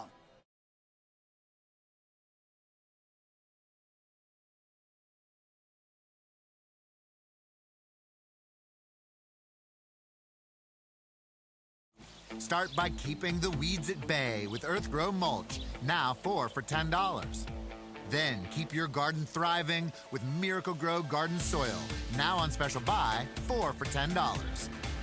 Give your neighbors yard envy all summer long with Memorial Day savings going on now at the Home Depot. 710 ESPN. And it is time for Game of Games on the #1 sports radio show in L.A., Mason and Ireland. Game of Games. Game of Games presented by CallJacob.com. Call Jacob. Everyone loves a fighter, but in this town, winning matters, especially after an accident. So remember, anyone can fight, but CallJacob.com is here for you when you need a big win. After an accident, go to CallJacob.com or call 844-24-JACOB. That's 844-24-JACOB. We got the jingle. Call Jacob. Thank you. Game of Games time. Take it away, Mace. Okay, no Mason today. Marcus Grannon for Mace, so I've got the game. 4 players today. Marcus, Brian Cohen, Laura Romo, and we welcome to the program from our aforementioned social media team, Parker Bell. Parker, how are you? I'm good. F-Boy Friday. Happy There you go. Love it. Branding, Love it. man. And we're trying to get Parker on one of those game shows where he runs off with some hot girl. No luck yet, but we're not giving. By the way, Parker, do you think Laura and her boyfriend should go on that show? I do. She seemed excited for I don't it. know about that. You're like, No, because I get John's argument, but at the same time, you sounded excited earlier, so I would say go for it. If you guys would have fun, do it. Me and my man are Chromo. good. Chromo. Chromo. Oh, That's happening. Beto Duran said La Boo Boo. La Boo Boo. Well, that's not It's terrible. interesting. All right. So you guys know when Pepe's here. Oh, by the way, programming note. Yes. Pepe and Michael are bored. They're coming in. They're coming in Wednesday. They're We've coming missed them. We've Michael's missed them. going to do the game. They're coming in Wednesday just for the just for the Oh, my God. just for the fun of it. So if you like Pepe and Michael, tune in for Wednesday. Now, when Pepe is here, he does a thing, Marcus, called potpourri, a game that kind of bounces all over the place. Uh-oh. So Okay. in honor of Pepe, I have my own potpourri. Oh, It's all multiple choice. Oh, all right. Here we go. All right, question 1. The same player leads the Dodgers so far this season in slugging percentage and OPS. Who is it? A, Shohei Ohtani, B, Freddie Freeman, C, Will Smith. Shohei, Freddie, or Will Smith, Brian? Will Smith. Laura. Also going Will Smith. Marcus. Shohei. Oh, dang. Parker. I had Shohei as well. You all missed it. It's Freddie Freeman. Oh, Federico. And the game stays tied at 0. All right. Which one of these singers has the most Grammy Awards? The most. Okay. A, Beyonce, B, Adele, C, Taylor Swift. Beyonce, Adele, or Taylor Swift, Laura? Beyonce, Adele, Taylor. Oh, let's go Adele. Who? Adele. Okay. Marcus. I'm going to go Tay-Tay. Parker. T-Swizzle. Brian. Taylor Swift. All right, you're all idiots. Is it Beyonce? Not only does Beyonce have more than those two, Beyonce has more than anyone, male or female, ever. I think it's because she hadn't won Album of the Year Yeah, in a until long recently. time. Beyonce has 35 Grammys. She has more than her husband. She's all right. Okay, we're You idiots. guys are 0 for 8. Not a great start, guys. Not a Man, great start. I'm glad, very glad I wrote a lot of questions. All right, here we go. Marcus, this one coming to you. Okay. Which one of these ESPN LA personalities has the most followers on Twitter, or X as some people call Oh, it? Lord. Okay. A, John Ireland. B, Ramona Shelburne. C, George Sedano. Ireland, Shelburne, Sedano. Marcus, who has the most? I'm going to say Momo. Okay. Parker. Ramona Shelburne. Brian. Sedano. Laura. I'm going to go with John Ireland. This is not close. It's Momo by a mile. Momo has 414,000 followers. I'm going to get a text from Momo. How dare I you have not say that? she's in New York for the game. I know she is. I have 121,000. Okay. Sedano has 80,000. Okay, so I was in second place with this baby. Don't be yeah, mad. but now at least Marcus and Parker are on the We're on friggin' the board. board. We're on the board. All right, all right. Brian, we need this. Parker, this one coming to you. Mm-hmm. The new Mission Impossible movie comes out today.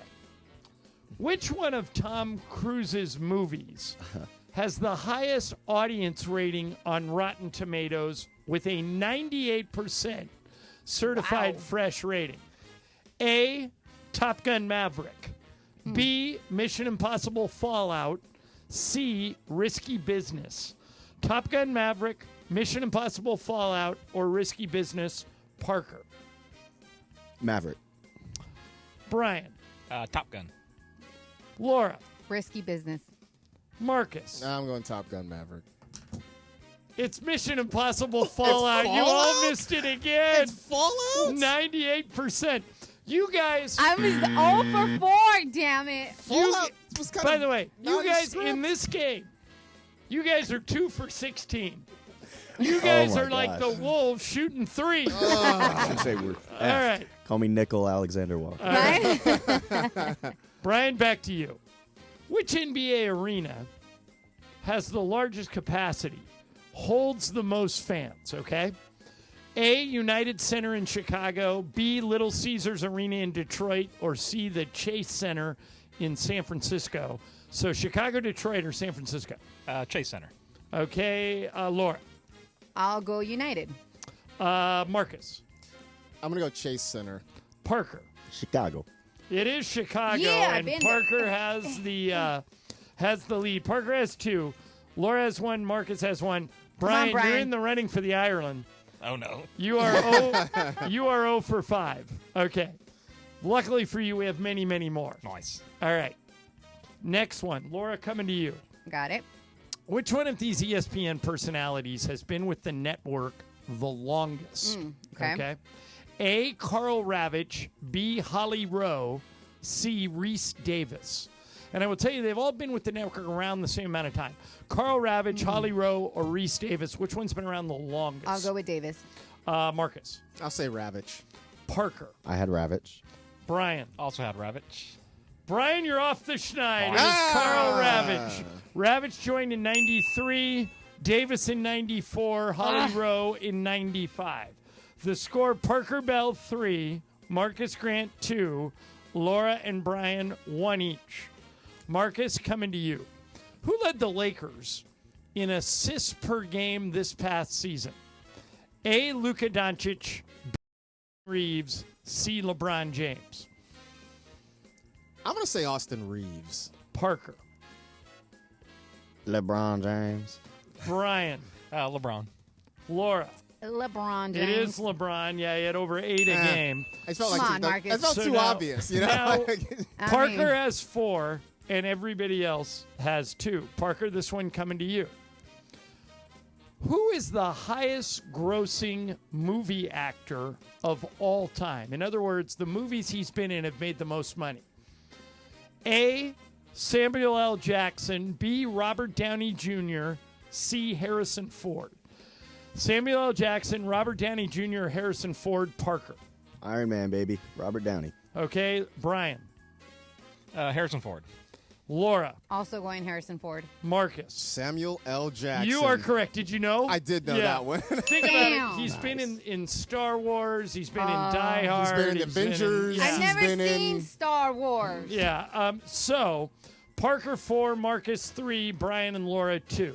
All right. How many do we have left here? 1, 2, 3, and a tiebreaker. All right, Parker, you got to go first. Parker, who holds the NFL record for most rushing touchdowns by a quarterback?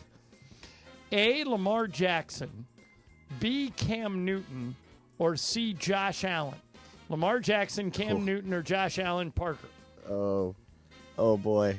Marcus. Let's go B. Cam Newton. Okay, Brian. I'll take Lamar. Laura. I'll take C. You'll take Josh Allen. Marcus. Cameron Jarrell Newton. You knew? Yeah, I had a pretty good guess. But it's close. Okay, so Cam Newton has 75. Josh Allen has 65.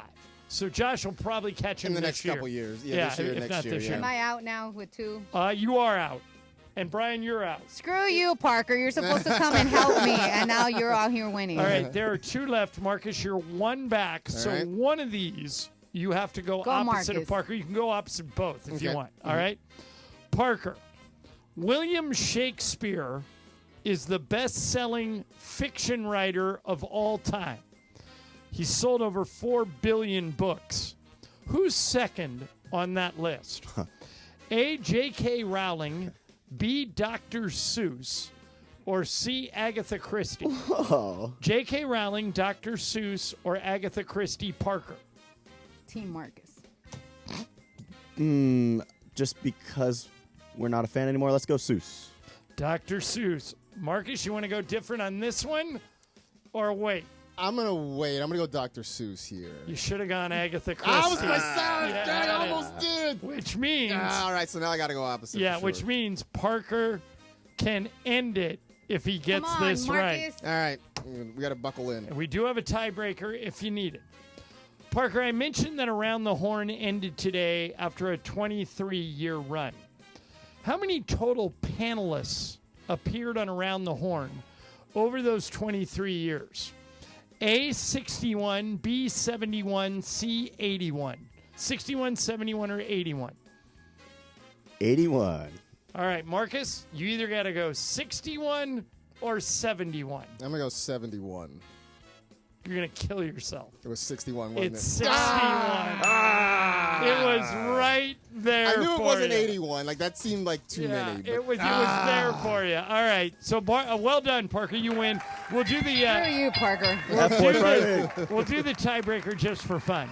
Saturday Night Live holds the record for the most Emmy Awards won by one show. How many Emmy Awards has SNL won all time? Everybody write down a number, all four of you guys. All time, Saturday Night Live, Emmys, all time. Parker, do you have a number? 175. Okay. Marcus. I'm saying 103. Laura. 111. Brian. I said 45. Okay, I'm trying to figure out. It's either Laura or Brian. It's Laura. The answer is 95. Hey. So Laura's 111 is closer than your guess of 45. Wait, I had 103. Oh, wait, yeah, so you got it. Yeah. Marcus got it. Marcus, Sorry, okay. Marcus, didn't mean to dethrone you, Yeah. but Parker wins the game. Marcus gets the tiebreaker, and that's it for Game of Games for the week. Next week, though, Laura, only 4 days, but they all Okay. count. Oh, wait a minute. Only 4 days next week. This one counted for 2. Give Parker 2. Damn it. 2. Well done, Parker. It was a double dip day. John, can I have a little victory speech? Of course. No, you can't. Go I back. wanted real quick, in Michael Thompson's area out in the Dana Point and Santa Clemente area, Right. we have a listener, Celinda. She listens. She's neighbors with my best friend's family, and she Okay. said, "I know Parker because my name was mentioned." And they were like, "How do you know him?" And she said, "I heard his name on the radio." So good, big shout out, big shout out, Celinda. Celinda. Shout out Celinda. Yeah, thank you for listening. All right, come, Laura. Who's doing Sedano and Cap today? Sedano and Cap. Hey, that'll be fun. Sedano and Cap next. ESPN LA. Happy Memorial Day weekend 2025. This weekend, just take a moment to remember why we have the day off on Monday, if you have the day off, why we're celebrating, and what it all means to this country and the brave men and women that served our country and gave up their lives to protect our freedom.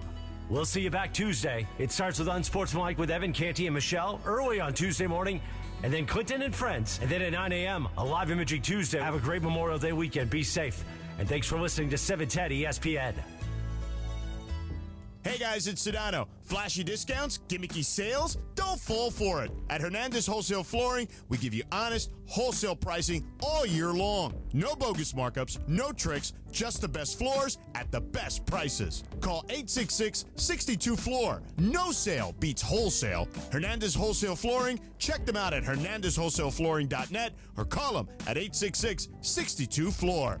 For the best prices on hardwood carpet and more, call 866-62-FLOOR. It's time for the Black and Gold Report. The latest news surrounding LAFC and a look at the upcoming matchup. Powered by Ocean Subaru of Fullerton. It's a crucial time in LAFC club history as LAFC has one eye on that FIFA Club World Cup play-in game on May 31st. But first, LAFC make their long 5-hour flight to Quebec, Canada. It's an interconference battle between 5th place LAFC in the West and CF Montreal, who sit at the bottom of the table on the Eastern Conference. And one of the hottest players in MLS is LAFC's number 99, Denis Bouanga, who has 7 goals in LAFC's 7-match unbeaten run. LAFC battle Montreal starting with pregame at 4 p.m. on the ESPN LA app. And that's the Black and Gold Report, powered by Ocean Subaru.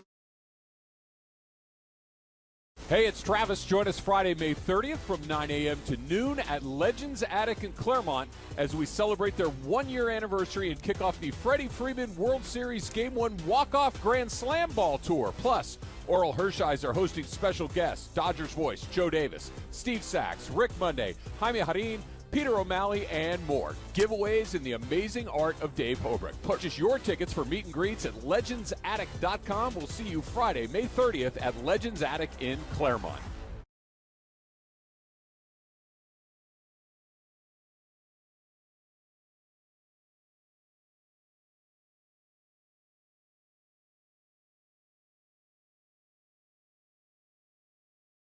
Together for Magic on the Radio. It will only grow stronger. Super Crosstalk. Are we ready for Sedano and Cap to join Mason and Ireland? Super Crosstalk begins. Super Crosstalk, presented by Coors Light. Coors Light, made to chill. It's time for Super Crosstalk.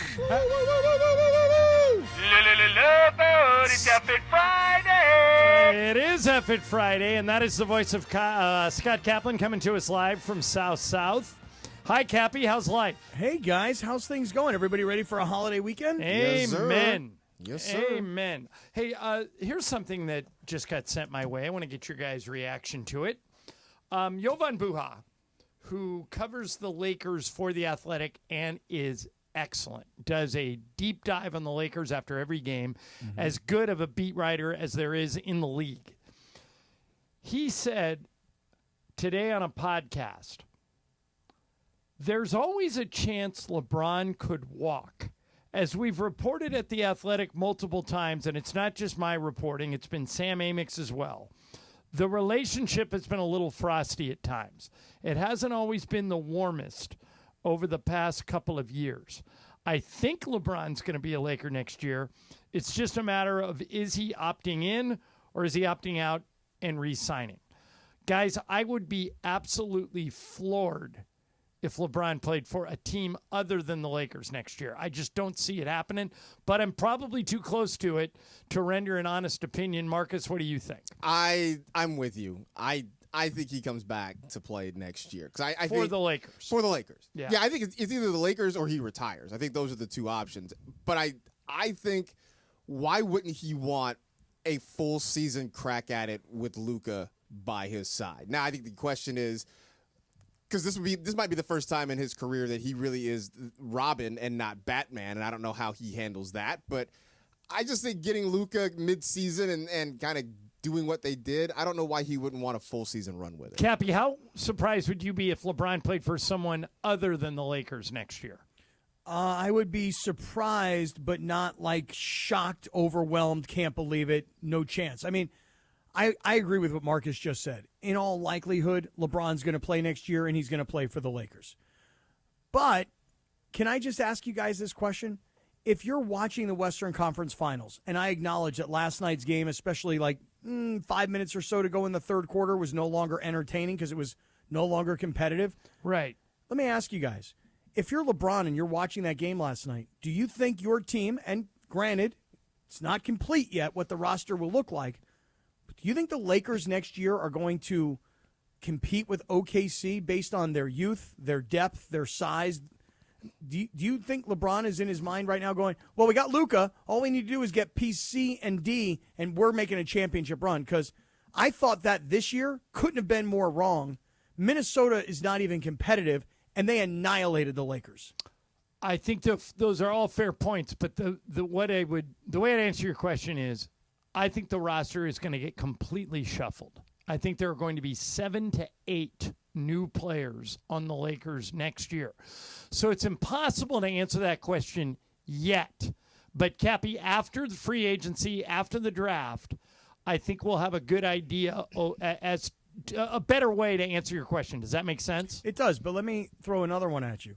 Let's just say that LeBron does opt out, and presumably he will. Yeah, to sign a better deal. Yeah. Why would the Lakers do that? Why wouldn't they? I guess because to spend, what is it going to be, John? $60 million? Probably. Why would you spend $60 million on LeBron now?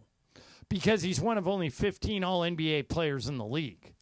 But still, he's going to be 41. Right. I mean, look at Shea. But Cap, he was All-NBA this season at age 41. I mean, if his play had dropped, had he not averaged 24, 8, and 8, I think your argument makes perfect sense. The problem is we've never seen anybody this age do that before. Right, I know. So why would you give it up before he's willing to give it up? Well, I would give it up if I'm the Lakers, and I've determined that I don't think that as I look 5 years into the future, I know he's not part of the 5-year plan. But do I think we can win a championship next year and try and win one more for LeBron? Me personally, if I were in Rob Pelinka's position, and I know it's a tough position to be in, I'd start planning for the next 5 years, and I'd start planning for life after LeBron because you've already got his replacement. That's what I would do. Let's say, for the sake of discussion, that you don't re-sign LeBron and you get that $60 million back. Mm-hmm. What do you do with it? Well, first question would be, do you legitimately get that $60 million back? Because if the answer is yes, you do. Yeah. Then, you do, but you're still over the cap, so you couldn't just transfer it into the open market. But you would have a huge amount of roster space. I just don't think you can get anybody better than LeBron. Okay, well that is probably true. But to answer your question, if LeBron didn't come back and you gave me that $60 million and you're asking me what would I do with it, I would start planning for the future without him. And when you say, well, what does that look like? Obviously, you need at least 2 big men. Mm-hmm. And you probably need a couple other pieces around Luka. But my point is very simple. I would plan for the future with Luka, not delay the future because I want LeBron at 41 because it's, star effing driven town. Right. But Marcus, to quote a friend of mine. Yes, it is a star effing driven town. And LeBron's perfect for us because he's the biggest star in the galaxy, and you can continue to charge what you charge for tickets. You can continue to charge what you charge for TV and radio rights. And he, is going to put on a show every night and gives you a chance in any game. Why would you pivot away from that? I don't know that you would, but I'll ask you this, John, since you are closer to the team than either of us. You said you think there are 7 or 8 new faces on this club next year. So assuming that, right, LeBron stays. The Luka 5 stays, guys who played the entire second half in Minnesota stay. Austin Everybody Reeves, else knew. Right? Yeah, Rui, that's the way to look at those it. Those guys are here. Everybody else is, looking for a new home. Because that's, I think, the hard part, right? Because to Cappy's point, they need a big. That was the one thing that was made very, very clear down the stretch in the playoffs. They need a big. There aren't a lot of really intriguing ones that are expected to hit free agency this year. I don't know if they have their eye on somebody potentially in the draft. But that, I think, is going to be the hardest piece to find for next year. I would not pivot away from LeBron. I don't think the Lakers are even considering that. And frankly, I don't think LeBron's considering pivoting away from them. But I could be wrong. No, I think you're right. I've been wrong before. I think you're right on both counts, by the way. I think that the Lakers, for exactly the reasons you've talked about, John, they're in the entertainment industry. Yep. And the fact of the matter is we're watching Shai Gilgeous-Alexander. Yes, he's the MVP of the league. But is he the star of the league? I would argue, against myself, by the way, I would argue that LeBron is still the star of the league. I would argue that Luka's a bigger star than SGA, even though SGA had a better season. I think so. Oh, I agree with that as well.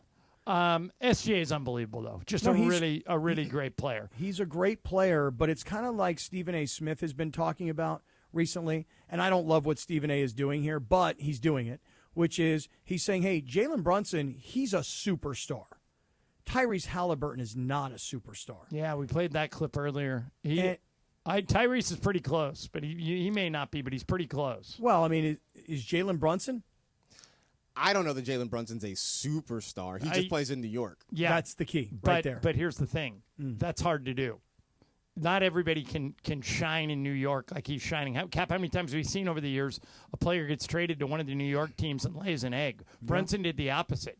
He got signed as a free agent by the Knicks, and his career took off. How about the Mavs cutting bait on both Jalen Brunson and Luka Doncic? Yeah. And next year, they're going to have Cooper Flagg, Anthony Davis, and Kyrie. Mm-hmm. It's like an embarrassment of riches on that team. Yeah. Speaking of embarrassments, I was looking earlier today because it kind of occurred to me. You talk about SGA and the year that he's had and where Oklahoma City is and how most of us probably all think now that Oklahoma City, well, not only is going to win, but maybe even might sweep Minnesota out of this series. Think about what the Clippers must be thinking about right now, which is something George and I are going to get into later on. What must the Clippers be thinking about today when they watch SGA in Oklahoma City and they know that they don't have one asset to show for that trade? Guys, I made the argument yesterday. Andy shut me down. He feels otherwise. But I think it could be the worst trade in NBA history. Here's the trade. Paul George goes from Oklahoma City to the Clippers. The Clippers send them 5 first-round picks and 2 pick swaps, which if you're Oklahoma City and you finish with the best record in the league is a huge deal because instead of picking 32nd, you might be picking 15th. All right, so the pick swaps, it's more like 7 first-round picks. Then they gave him Danilo Gallinari for salary filler, who was a decent player at the time, and they gave him Shea. So Shea goes with Gallinari and 7 picks for Paul George. Marcus, can I make the argument that's the worst trade ever? I was just saying, I mean, you were describing it, and my thought is Paul George the NBA's answer to Herschel Walker? Yes. Right? Yes. You know, I mean, you remember that deal, right? Herschel Walker going from for like 11 guys. The Cowboys to the Vikings. This is 9 guys. And like the Vikings basically helped the Cowboys build a Super Bowl dynasty in the early 90s because of that. That feels sort of like what I mean, look, we don't know ultimately what's going to happen with OKC, but the fact that they're on the precipice of a championship suggests that in the long term they're going to get the better of this deal. Cappy, can I make a successful argument that's the worst trade in NBA history? Oh, 100%. And by the way, for all the talk this year about what happened between Dallas and the Lakers and how people said, how could that happen?